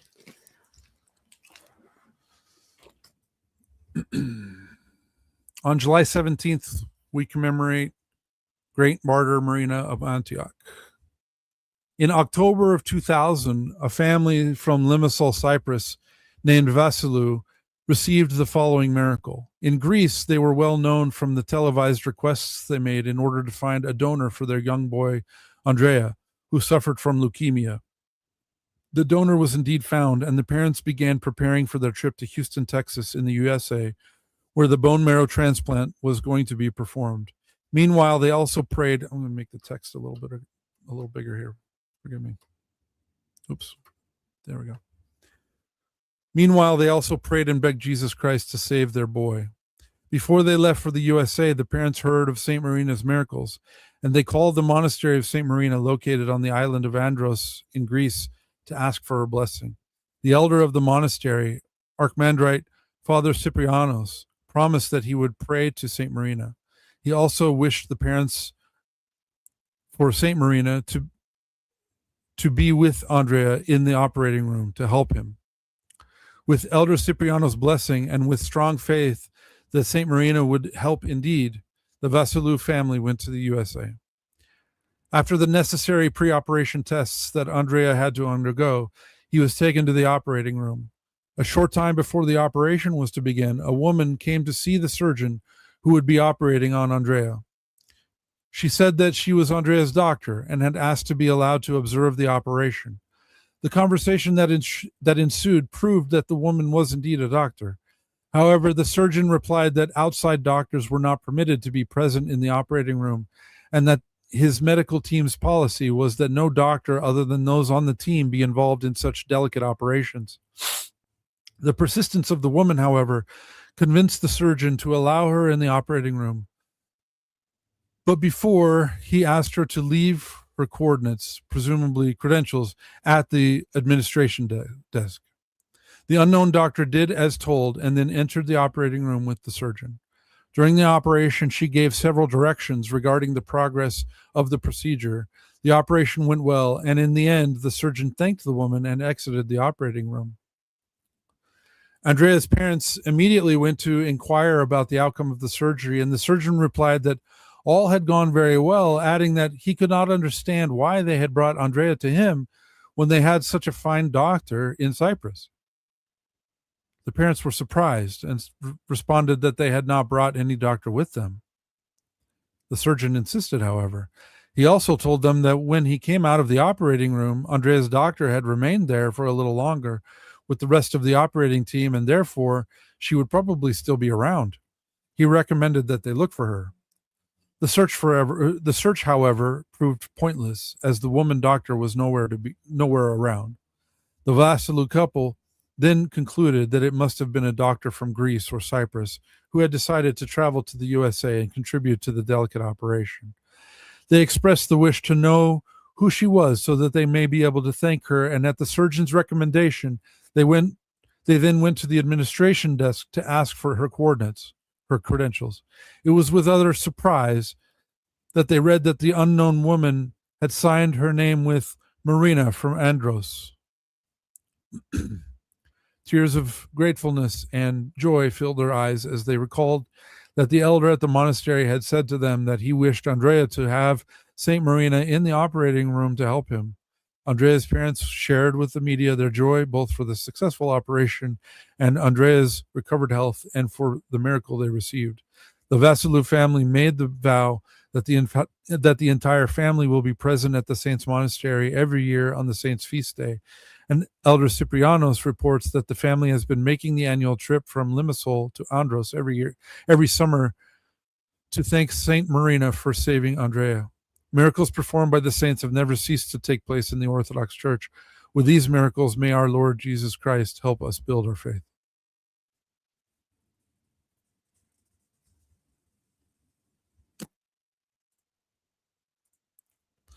Sherry's still feeding the dogs. So, yes, bread picks, or we did bread picks, and it did happen. So it was a small miracle in my house where Saint Marina definitely helped my wife make the bread, and that's a small miracle compared to the surgery that she helped with, and so Saint Marina basically was in many ways crashing back into my life and really praying for us and taking care of us and guarding us, and I'm grateful for her intercessions, and I wanted to share her life tonight. And we have one more saint who also plays a strong role in my family. We're going to share Saint Phanourios now. Saint Phanourios, my daughter is not Orthodox, and she said, if I do get baptized, Saint Phanourios is going to be my patron saint. And so every morning I pray to Saint Phanourios for her when I'm with her, when I'm saying goodbye to her in the morning when we're going to work. I pray that I ask him to pray for her. So we will again, most holy Saint Phanourios, please pray for us. And is that being shared? Yes. Okay. So, life of Saint Phanourios. We know nothing for certain about the background of Saint Phanourios, nor exactly when he lived. Tradition says that when the island of Rhodes had been conquered by Muslims, the new ruler of the island wished to rebuild the walls of the city, which had been damaged in previous wars. Several ruined buildings were near the fortress, and stone from these buildings was used to repair the walls at the end of the 15th century or the beginning of the 16th. While working on the fortress, the Muslims uncovered the ruins of a beautiful church. Several icons, most of them badly damaged, were found on the floor. One icon of Saint Phanourios looked as if it had been painted that very day. The local bishop, whose name was Nihilus, was called to see the icon. It said Saint Phanourios. The saint is depicted as a young soldier holding a cross in his right hand. On the upper part of the cross is a lighted taper. 12 scenes from his life are shown around the border of the icon. These scenes show him being questioned by an official, being beaten with stones by soldiers, stretched out on the ground while soldiers whip him, then having his sides raked with iron hooks. He is also shown locked up in prison, standing before the official again, being burned with candles, tied to a rack, thrown to the wild animals, and being crushed by a large rock. The remaining scenes depict him standing before idols, holding burning coals in his hands, while a demon stands by lamenting his defeat by the saint. And finally, the saint stands in the midst of a fire with his arms raised in prayer. These scenes clearly revealed that the saint was a martyr. Bishop Nihilus sent representatives to the Muslim ruler, asking that he be permitted to restore the church. Permission was denied, so the bishop went to Constantinople, and there he obtained a decree allowing him to rebuild the church. At that time, there was no Orthodox bishop on the island of Crete. Since Crete was under the control of Venice, there was a Latin bishop. The Venetians refused to allow a successor to be consecrated when an Orthodox bishop died, or for new priests to be ordained, hoping that in time they would be able to convert the Orthodox population to Catholicism. Those seeking ordination were obliged to go to the island of Cythera. It so happened that 3 young deacons had traveled from Crete to Cythera to be ordained to the holy priesthood. On their way back, they were captured at sea by Muslims who brought them to Rhodes to be sold as slaves. Lamenting their fate, the 3 new priests wept day and night. While in Rhodes, the priests heard of the miracles performed by the holy great martyr Phanourios. They began to pray to him with tears, asking to be freed from their captivity. Each of the 3 men had been sold to a different master, and so remained unaware of what the others were doing. By the mercy of God, each of the priests was allowed by his master to pray at the restored church of St. Phanourios. All 3 arrived at the same time and prostrated themselves before the icon of the saint, asking to be delivered from the hands of the Hagarenes, the Muslims, descendants of Hagar. Somewhat consoled, the priests left the church and returned to their masters. That night, St. Phanourios appeared to the 3 masters and ordered them to set the priests free so that they could serve at the church, or he would punish them. The Muslims ignored the saint's warning, believing the vision to be the result of sorcery. The cruel masters bound the priests with chains and treated them even worse than before. Then St. Phanourios went to the priests and freed them from their shackles, promising them that they would be freed the next day. Appearing once more to the Muslims, the holy martyr told them severely, "If you do not release your slaves by tomorrow, you shall witness the power of God."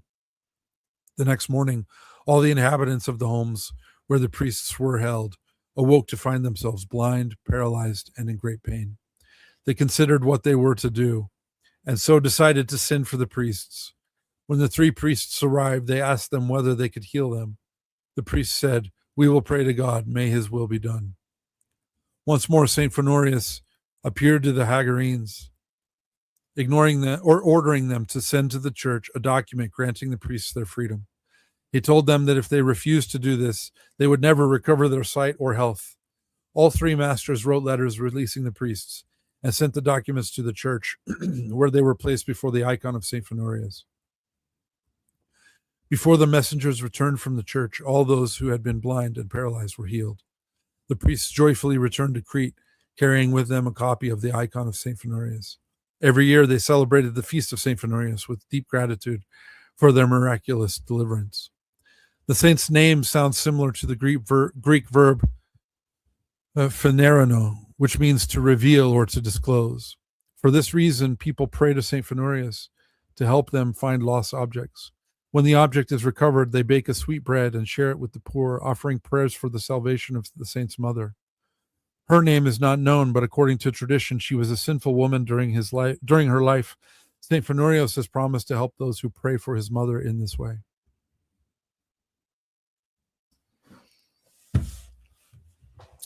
Great stories. Yeah, tonight was just all very powerful witnesses of Christ.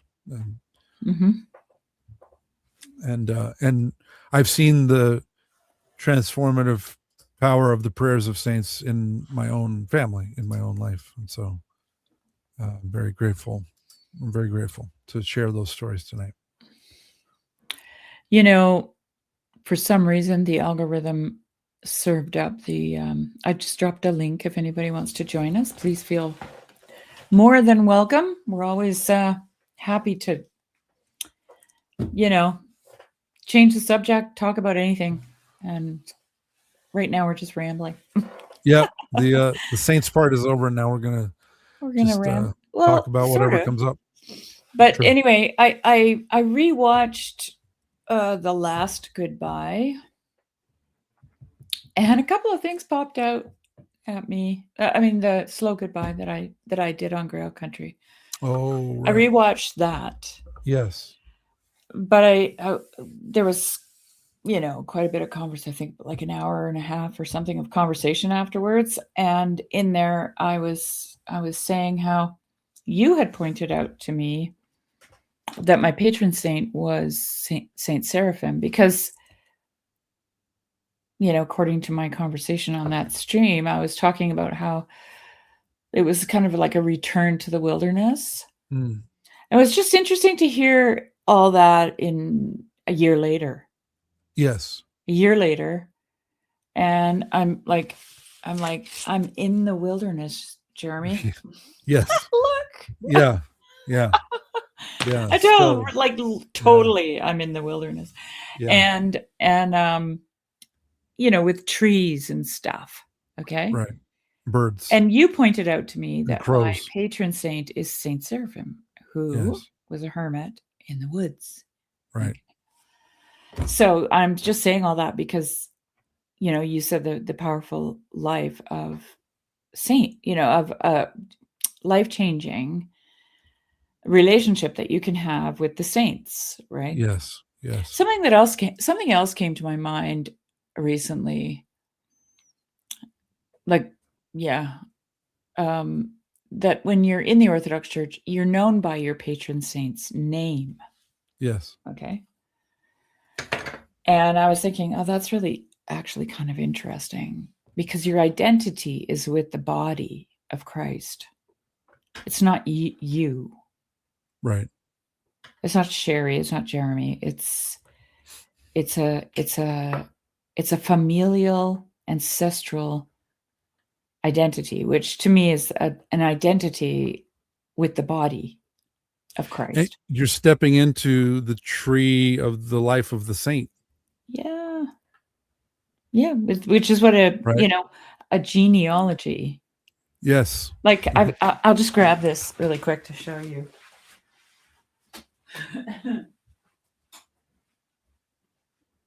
Yeah. You're trying to step into that pattern and to live it out in your own life as well, which is why you take their name. You see this? Yes. Oops, there's a glare. There. Yeah. It's a tree. Yes. And Right. it's the genealogy of the Theotokos and Christ. Right. I mean, her side, right? Right.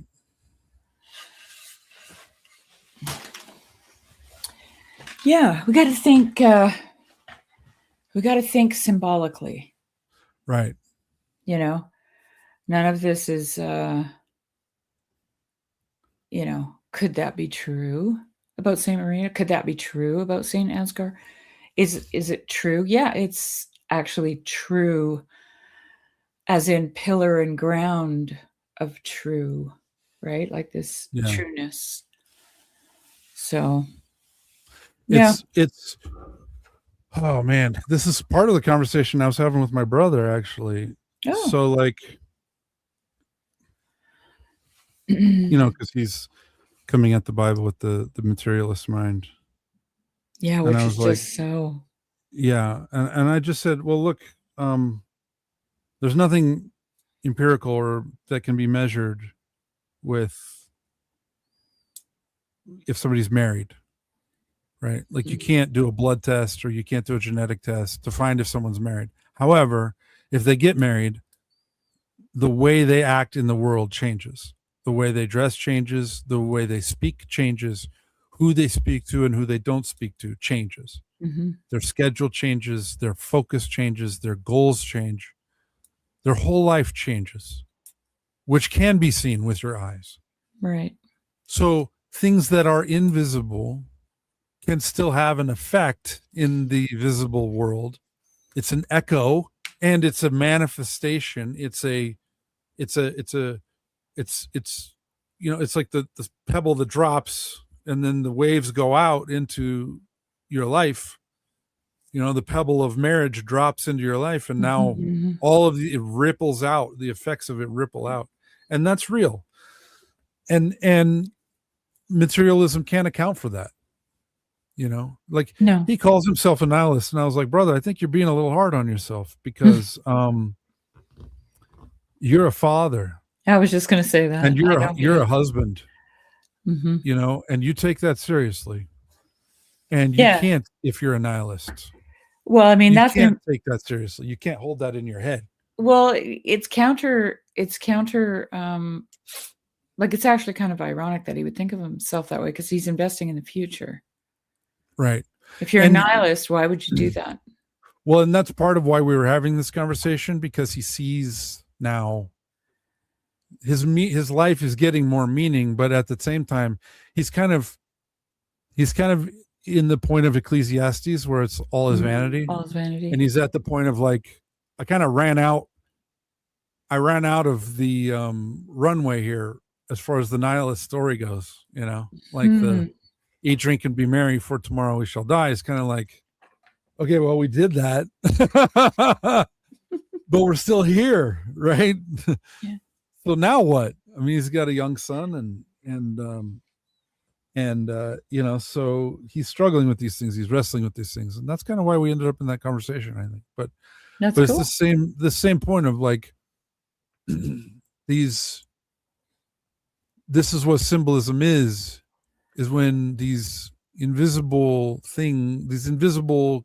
relationships or categories are visible in the effect they have in our life. Yeah. You know, and that's They're real. manifested. Yes. They, and so it has to be real. Through our bodies, which is such a fascination to me, you know, because when I first got into the corner, very shortly afterwards, I had this pressing question: what is our body for? And I wasn't thinking about like bodily functions or suffering or, you know, any of the, you know, kind of typical things that you would think about. I was like, why? Because God made us, right? He formed us out of the clay. And yeah, it was just, but this is what the body manifests. It's metaphysical, right? Right. So like your truth is irrational. It's not rational. It's in, and I don't mean irrational as in, or what's the word I'm looking for? Super irrational. Super irrational. Thank you. Yeah. It's not in the realm of the rational. There's something that you can logically conclude, you know. Yeah. But it manifests itself in the physical body, like, and I mean, this should be front and center, I think, to a lot of the ways that we think about a spiritual life. Yeah. In the sense that this is what AI lacks, right? AI lacks a body. And so it has to, what's the word? Parasitically, Mm-hmm. you know, parasitize us, right? In order to, you know, have that body, right? Anyway, it's just all really interesting. But something I wrote in that slow goodbye thing that I read, it's let me just see if I can find it here. Reminded me of what you were talking about. While you do that, I'll share this beautiful icon that was, I took this. This was in a museum. It was in the Museum of the Bible in DC, and like it was just in a psalter. Like they had a medieval psalter there, and like the story they're telling is very different, and they can't make sense of this at all in the story that they're telling in the Museum of the Bible. No. But man, I had to capture a picture of that because that is amazing, Jeremy. There's your eagle. Yeah. Yeah. So that's this is that's a powerful icon. I'm not even sure. I mean, I want to say that's the Annunciation, but I don't know. Because I've never seen Angel Gabriel portrayed like that. But I don't know. There's a lot. There's a lot going on in that. A lot going on there. Yeah. So anyway, just while you were looking, I thought I would share that. Yeah. Now I kind of lost my train of thought. I'm not sure if I should even read this because, well, I'll just read it. Yeah, sure. You were talking about your brother and him being a father and looking over and all is vanity, right? Yes, that feeling, that's why I thought of this. I am closer to the end of my life than most of you. Many of my strivings have been for nothing. Mm. As I look back across the landscape of my life, I understand that I have been carried, saved from myself. I should have leaned in, but I pushed against. I should have loved, but I often hated. I should have forgiven, but I wanted vengeance. Age makes you tired, tired of the fight, and death, the equalizer, makes fools of us all. And then I wrote, you are not looking for answers. You are looking for yourself. Mm. And Yeah. this is kind of like where we started, actually. Yes. Yeah.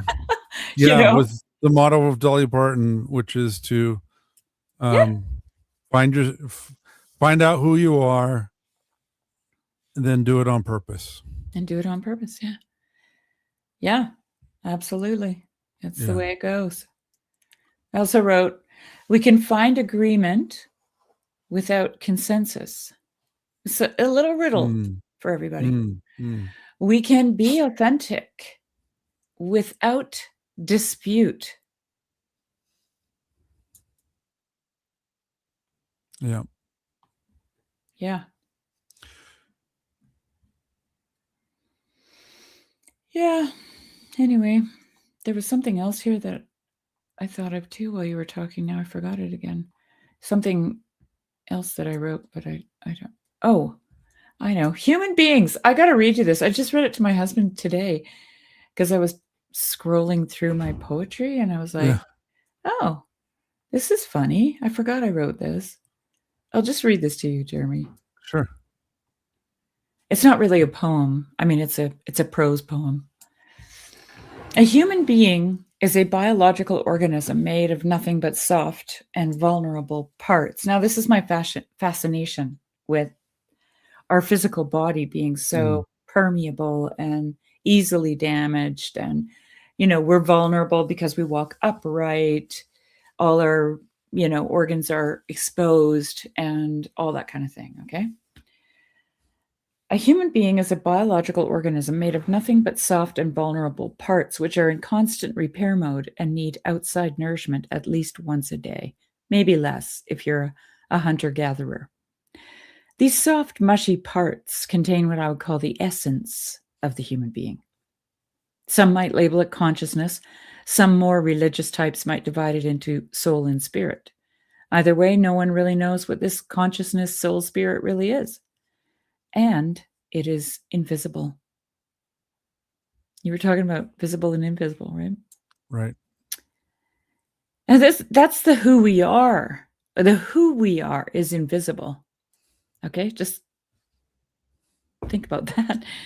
That being said, it plays a major role in how these humans interact with each other. Another important aspect of humans is their eyes. These are placed in the front of their faces, which strictly limits their ability to see what's going on around them. So, generally speaking, they only see what's right in front of them, and some of them don't see very well past their own nose. The nose is an appendage with which they pick up various smells of things and is directly connected to their stomachs. This lack of peripheral vision can both be detrimental and advantageous for humans. They're good at hitting a target, but lack context for many things that they see. Salience is an issue because because salience lends itself to confirmation bias, leaving humans prey to propaganda. Some humans have found ways to expand their peripheral vision through various practices. Most have not. Humans almost always operate on mimetic desire. They learn from a young age to imitate role models, enabling them to learn and overcome. And as they get older, this turns rivalrous and lends itself to untamed passion. All in all, people are good at base, naive to distortion, and require constant care. Mm. Yeah. Made of Mm. soft, mushy parts, which Yeah. contains the invisible, the who, right? So you have Yeah. this body. And I've been listening again to What's his name? Spell of the Sensuous, and I can't remember the author's name, but it was a book that Martin Shaw recommended I read.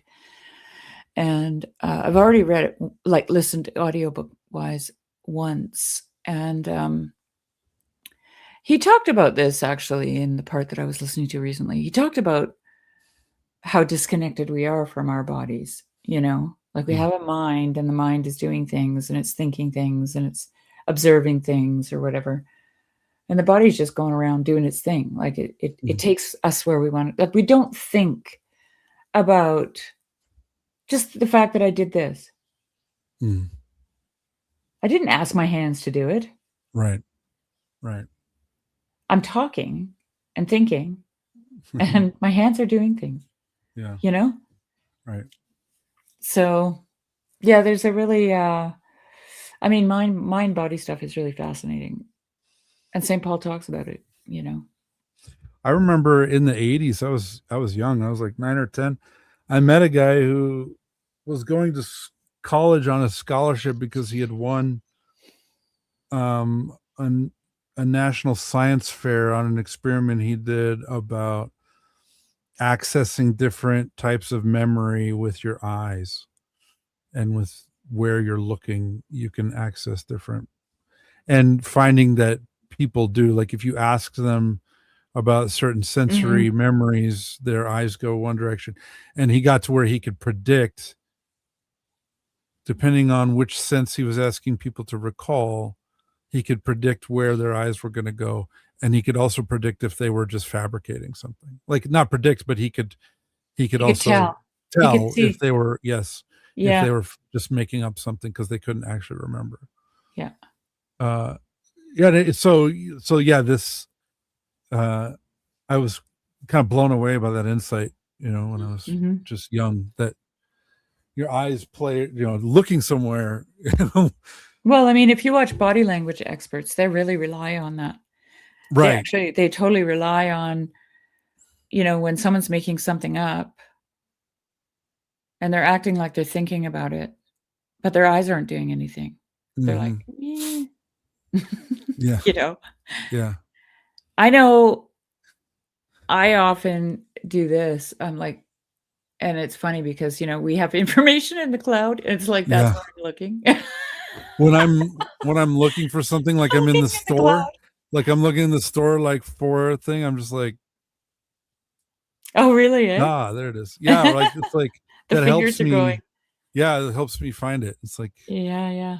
I don't know why, but definitely I do it every time. It's without thinking about it, Yeah. So it's quite fascinating. It's a very fascinating, because I actually think this is why practice is so important. It's why I mentioned it in the thing about human beings. Some human beings have been able to, open up their contextual peripheral vision through practice. Okay. Because then you're including, because your body is actually like your subconscious, which is wholly reliant on everything that the body is taking in: sound, smell, touch, air temperature, dampness, all this stuff. The position of your body, the pressure of the weight of your body in different areas of your body. And it's building memory, right? Through the body. The body holds memory. We know this from, working with people who have trauma. But, like in the Orthodox Church, when you go in and you use your body, and your mind is actually stilled, I would say, in the liturgy. Your mind is stilled and your body participates. Right. It's kind of a primordial realignment, right?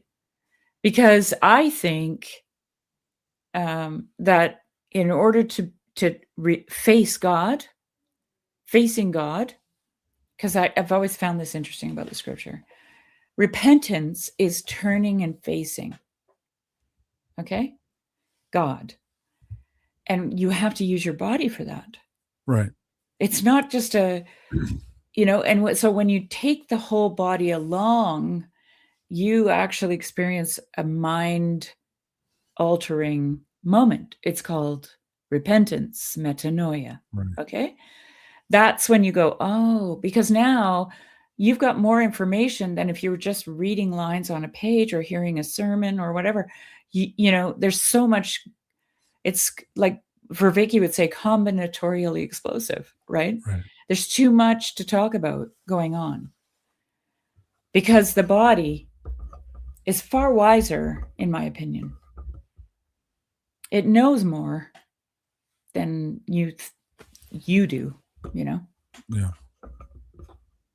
It can be your teacher, you know. It can be a hindrance too. Right. I mean, you've got Right. passions, you've got problems, right? But Right.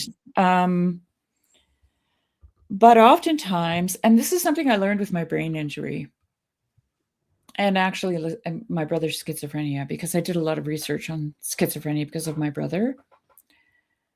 There's a woman who actually was able to overcome her schizophrenia when she understood that the voice, like she would hear voices that would say, your neighbor's going to kill you. You're going to have to kill him first, you know, really weird stuff, right? And it freaked her out, you know. And of course, schizophrenia starts late in life, right? It's not something you grow up with. Yeah. So all of a sudden you're Usually, walking. yeah, between 25 and 35 usually. Yeah, Sometimes and later. Yeah. you're walking along and all of a sudden you get this weird voice, right, telling you to do horrible things. Anyway, she understood it as fear, as trauma. And I can't remember exactly. She's got a TED Talk, and I don't even know what her name is anymore. This is years ago. I was watching this stuff. But she started to allow it to inform her, okay? And it stopped being so hyperbolic. The only reason it was so hyperbolic was because she wasn't listening. Oh. And it had been trying to say things to her for a long, long time. And Right. that is body memory. Wow. Okay. Right. So as long as she ignored it and tried to medicate and do all those things, it got really crazy. Like it just it escalated to the point that she was like in a nut house. Okay. Yeah. And then she started to have compassion on herself. Right. Yeah. And say, okay, I get it. You're scared. What are we scared about here? You know, talk to her little friend. Yeah. And then it started to just be honest and not so crazy, you know. Wow. Anyways, That's interesting. I haven't heard that particular take on schizophrenia. That's I thought it was really interesting, actually. Yeah. And it makes a lot of sense to me because of my brother, like knowing his story. So, because a lot of times, this is my theory, okay? People with schizophrenia have had some kind of childhood. It's very linked to childhood trauma. So they've had some kind of childhood trauma and they couldn't talk about it. Right. So guess what? You'll get conversation partners. Right. And they'll be right here. Right. And that's the problem, right? Because then they start talking nonsense, you know, especially if you're trying to push them away, according to this. Right. So, yeah, it's kind of fascinating. Interesting. Not that I'm an expert, and take what I say with a grain of salt, okay? Sure. Right. Yeah. But there is a woman on TED Talks who talks about this, and I wish I knew her name, but I don't remember. She has a whole therapy that she started in the UK and had great success. She was a psychiatrist or psychologist. Wow. Mm-hmm. That's amazing. Mm-hmm.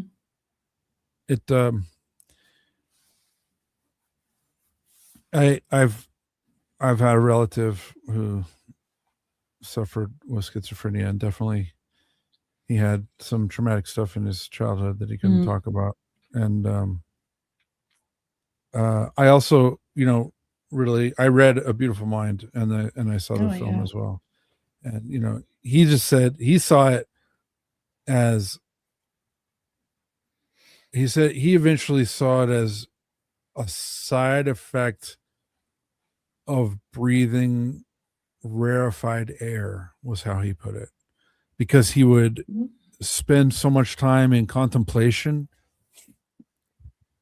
in math, and he was able to make connections that other people couldn't make. Right.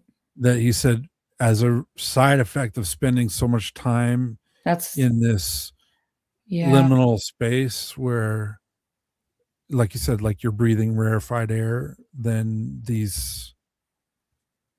just, they start coming out, and Yeah, but he didn't have any he didn't have any like violent voices or anything like that, his was right? paranoia. Yeah, no, Oh, his was was it paranoia. paranoia? Yeah, that he was, Okay. that I don't he couldn't remember. trust anyone, and he was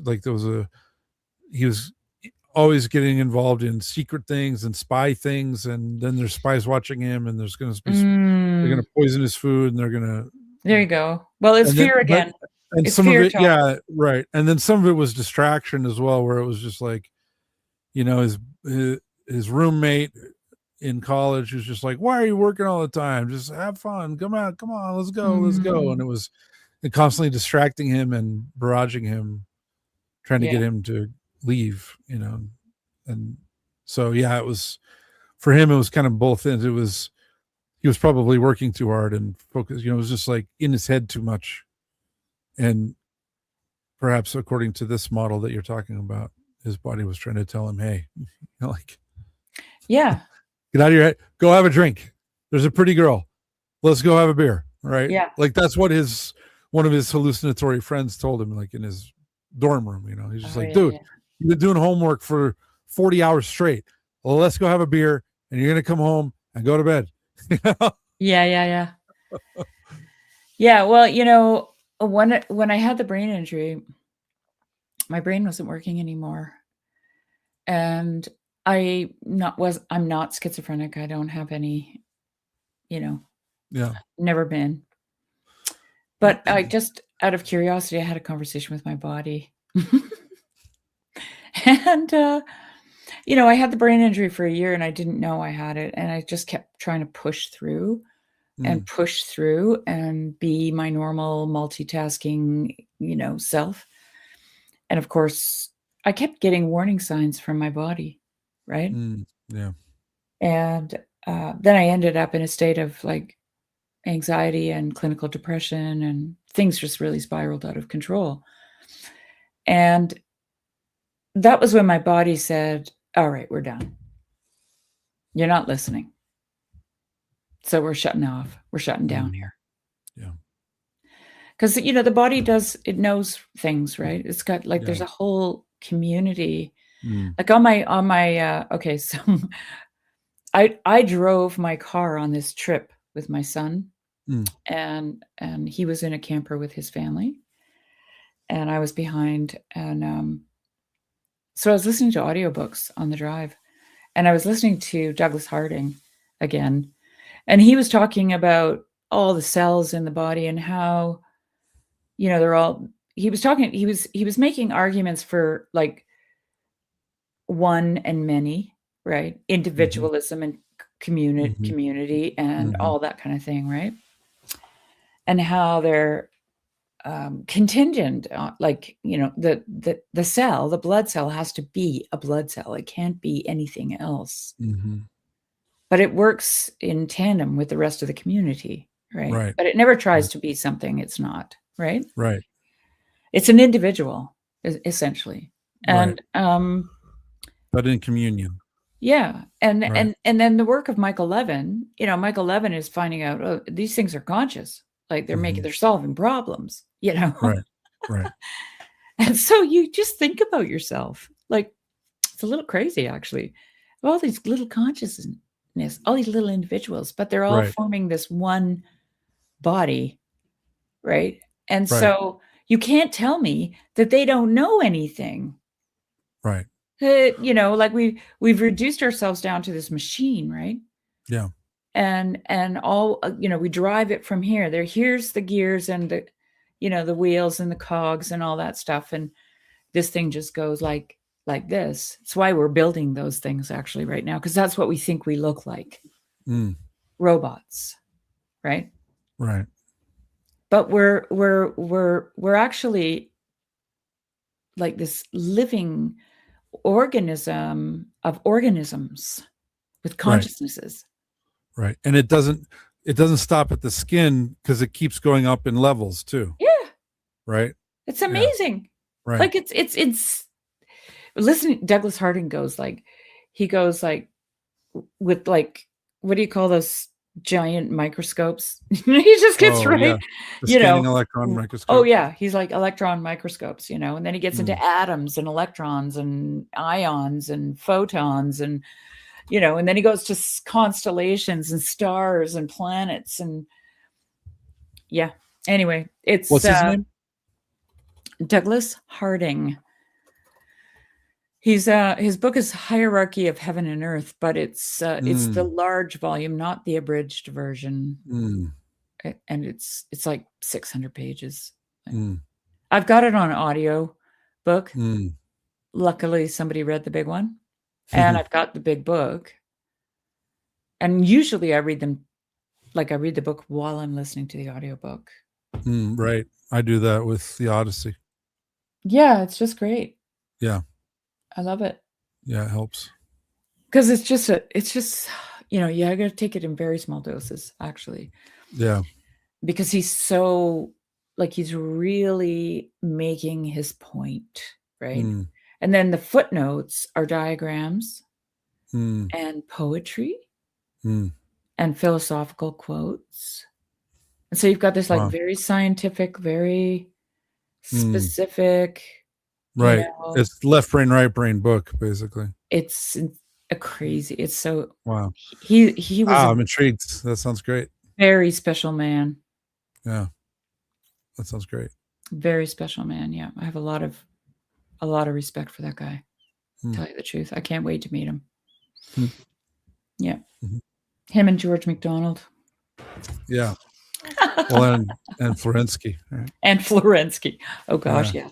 I think Harding and Florensky would really get along. Yeah. George MacDonald might think Harding was a little too, you know, just a little too technical. Right. But we don't know. Right. Well, he was more of a storyteller. Yeah. Yeah. Well, we're at the 2-hour mark, friend. Yeah, I probably should hit the street. I'm tired. I gotta go to bed. But man, I am glad to be back. I'm Me too. grateful to share these times. I really look forward to it. And the saints we shared tonight were very special to me as well. So that's always meaningful to me. I enjoy that. And Yeah. it's worthwhile to also look up some stories about Dolly Parton. A lot of people right now are, like I was just reading stuff on Twitter, but there's just a lot of people outpouring and sharing their stories of Dolly Parton, their experiences with her, and because she gave more hidden than she did publicly, right? Like she did so much publicly, she did even more that was hidden that people don't know about, and helping, so I will tell one story because this is so beautiful. So the song "I Will Always Love You," she wrote it. And do you know why she wrote it? No. So she had kind of broken out on this TV show. She got, it was like a variety show who would have musical players. It was like Lawrence Welk show. Yeah. It was like a variety show. She was on that show, and then she became a regular because she was so well loved.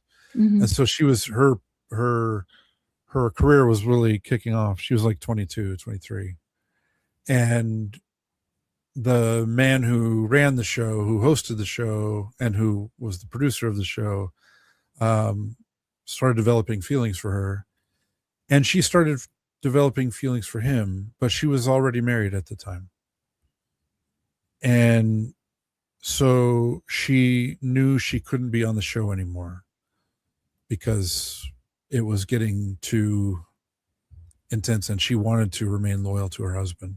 Right. And so she wrote that song for him, and she went to his office. And when she went to say that she wasn't going to be on the show anymore, she then sang that song to him. And he said that it was the most beautiful song that she ever wrote. And I could see why he would feel that way. Yeah, it's a beautiful song. But he was embittered by that and sued her for breach of contract for $3 million. And so they settled out of court. And later on, and he was a songwriter as well. He wrote some of the music that she performed. And so they were close that way as well. He was a songwriter. And later on, he was going through financial trouble and actually went through bankruptcy. And part of what went up for sale was the rights to all of his music and his publishing house, like his record label. Yeah. She bought it. And later on, he got back on his financial feet and was starting his business again.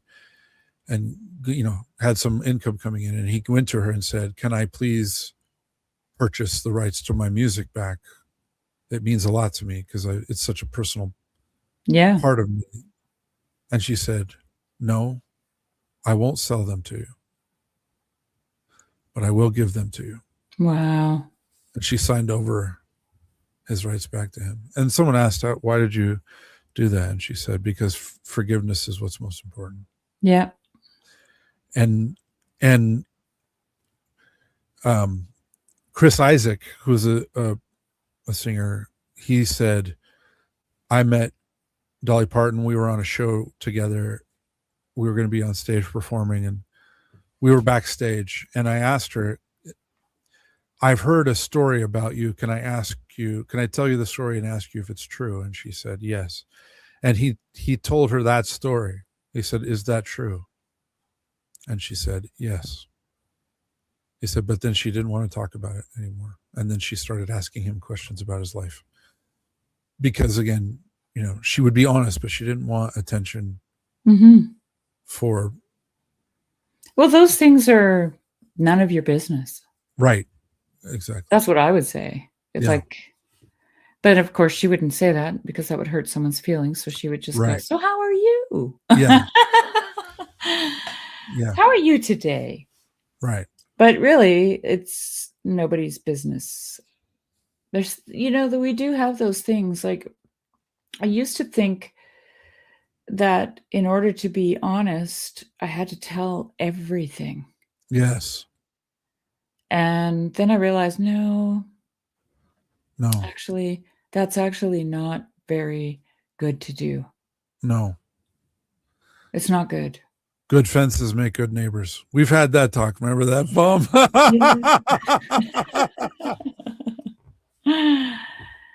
The boundaries are necessary. That's why I say, when I hear you talking about her responses to things, she was very wise. She was very wise. But she hid her wisdom behind the wig and the rhinestones and the silliness and the, I'm just a ditzy blonde. She hid. It was a disguise. It was a mask. It was like a small version of being a fool for Christ, right? Yeah. She's hiding her holiness. She's hiding her purity. Yeah. Behind this,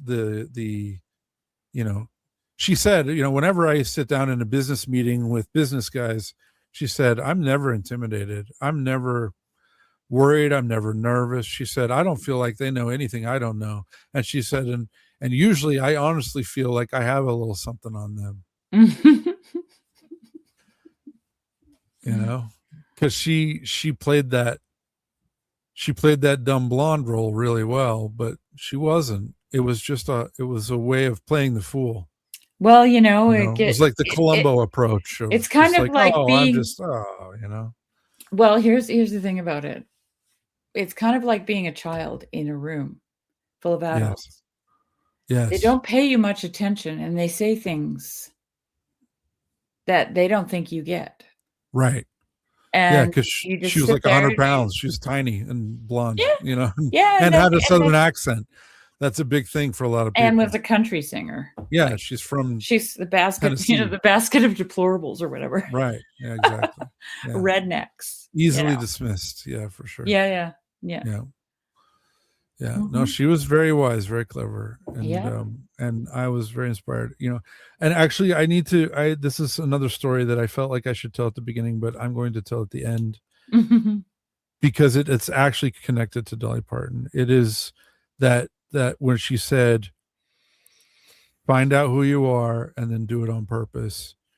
It actually, like, that same day I had a conversation with our new custodial manager, and he had worked for the school district for 15 years and said in that 15 years they had numerous surprise inspections of his. He was the high school custodial manager for high school.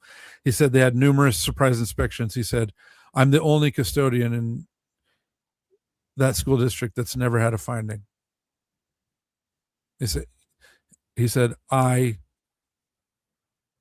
went to college. I got a degree. I wanted to be a PE teacher. There are no PE teacher jobs because guys who get PE teacher jobs love their job and they never give up their job. And so he said, so I wanted to be a PE teacher, but there's just no PE teacher jobs. So I went to work for the school district because I thought, well, at least they'll know me. When a job comes up, they'll know who I am. They'll know my name. So he was just putting himself in proximity. Right.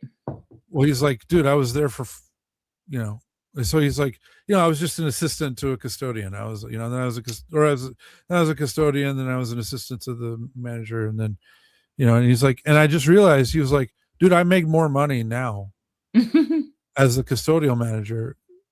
When I was even at the high school, after being there for just 5 years, I was making more money than the PE teacher was. Right. And I was like, well, I like this. I enjoy walking in and seeing a beautiful school.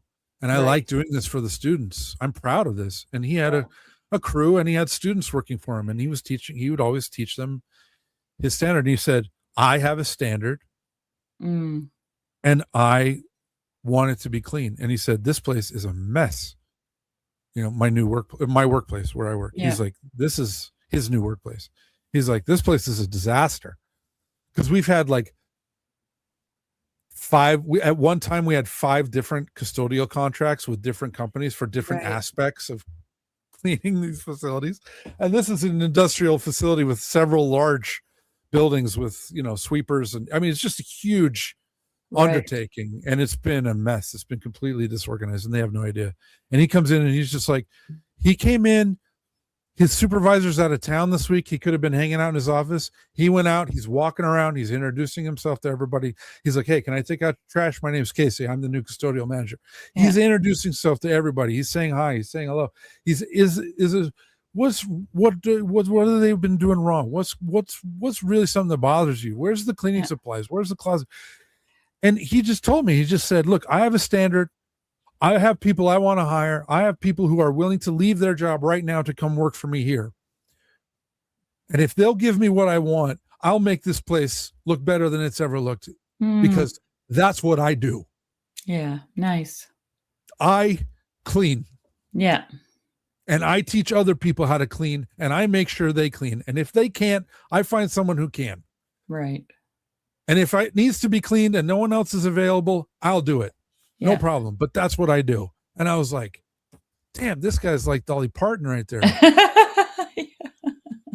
He inspired me to take my own job seriously and to take some pride in what I was doing, because it's easy to dismiss, he's like, custodial work is custodial work. He's like, I know what it is, but I want to do it right. There's value in doing it well. And he's right. And I thought, if the custodial manager is proud of doing his job, maybe I should step up my act a little bit. Right. And take what I do a little more seriously. Yeah. Because he's already got a list of all the things that are wrong. And he's got a plan for how he's going to fix it. And he's got a plan for what supplies he needs and which people he needs and what shifts they're going to work. And he's only been there 3 days. Yeah, that's great. You know, no matter what job I was applying for after I was married and had kids, and I never had any great jobs because I never finished high school.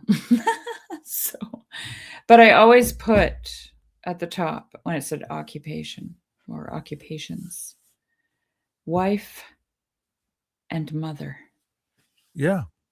because I was like, you do it if you think it's Right. that easy. Yeah. Yeah. And if I have that, that's my occupation. And I was very proud of it, Yeah. um, because I thought, whatever it is you want me to do here in your store, I can do it with my one hand tied behind my back and my eyes closed. Okay. Right. Because Yeah. I do this all day long, Right. 24 hours a day, That's right. you know? Yeah. So, anyway. I'll close with Psalm 19, with Psalm 18 in the Septuagint, Psalm 19 in the Hebrew, in the Masoretic text. So most people it's 19, but this is totally related to Yeah. what we've been talking about tonight. Cool. And it was C.S. Lewis's favorite psalm. The heavens are telling the glory of God, and their expanse is declaring the work of his hands. Day to day pours forth speech, and night to night reveals knowledge. There is no speech, nor are there words. Their voice is not heard. Their line has gone out through all the earth, and their utterances to the end of the world. In him he has placed a tent for the sun, which is a bridegroom coming out of his chamber. It rejoices as a strong man to run his course. Its rising is from one end of the heavens, and its circuit to the other end of them, and there is nothing hidden from its heat. The law of the Lord is perfect, restoring the soul. The testimony of the Lord is sure, making wise the simple. The precepts of the Lord are right, rejoicing the heart. The commandment of the Lord is pure, enlightening the eyes. The fear of the Lord is clean, enduring forever. The judgments of the Lord are true. They are righteous altogether. They are more desirable than gold, yes, than much fine gold. Sweeter also than honey and the drippings of the honeycomb. Moreover, by them your servant is warned. In keeping them there is great reward. Who can discern his errors? Acquit me of hidden faults. Also, keep back your servant from presumptuous sins. Let them not rule over me. Then I will be blameless, and I shall be acquitted of great transgression. Let the words of my mouth and the meditation of my heart be acceptable in your sight, O Lord, my rock and my redeemer. Amen. And I have one short little George MacDonald quote for you folks. Sweet. Because I just got to find it here. Sorry.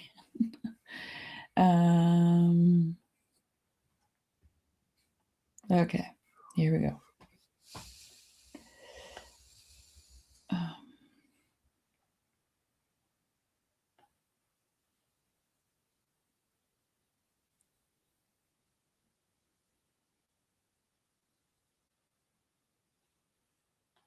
I'm sorry. It didn't freeze. The stream did not freeze. Okay. But we were soaking in the words of the psalm. So there's two. I lied. Two of them. The strange thing to you, he went on thoughtfully, will be that the more doors you go out of, the farther you get in. And one more. To go back, these are all from Lilith. To go back, you must go through yourself, and that way no man can show another. Oh, well, that's nice. With that, we will say goodnight. Thank you for joining us. If you joined us live, God bless you. We're glad you're here. If you joined us after the fact in a recording, glory to God, we're glad you're here. We're honored that you share your time with us and that you join us really for our journey through the lives of the saints.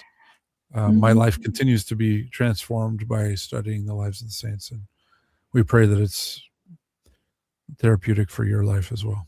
So may we have the intercessions of the saints, and may you all have a good night. God bless you, and Most Holy Theotokos, please save Dolly Parton. Bring her to a place where the light of God's countenance can shine upon her. Amen. Good night. Good night, all.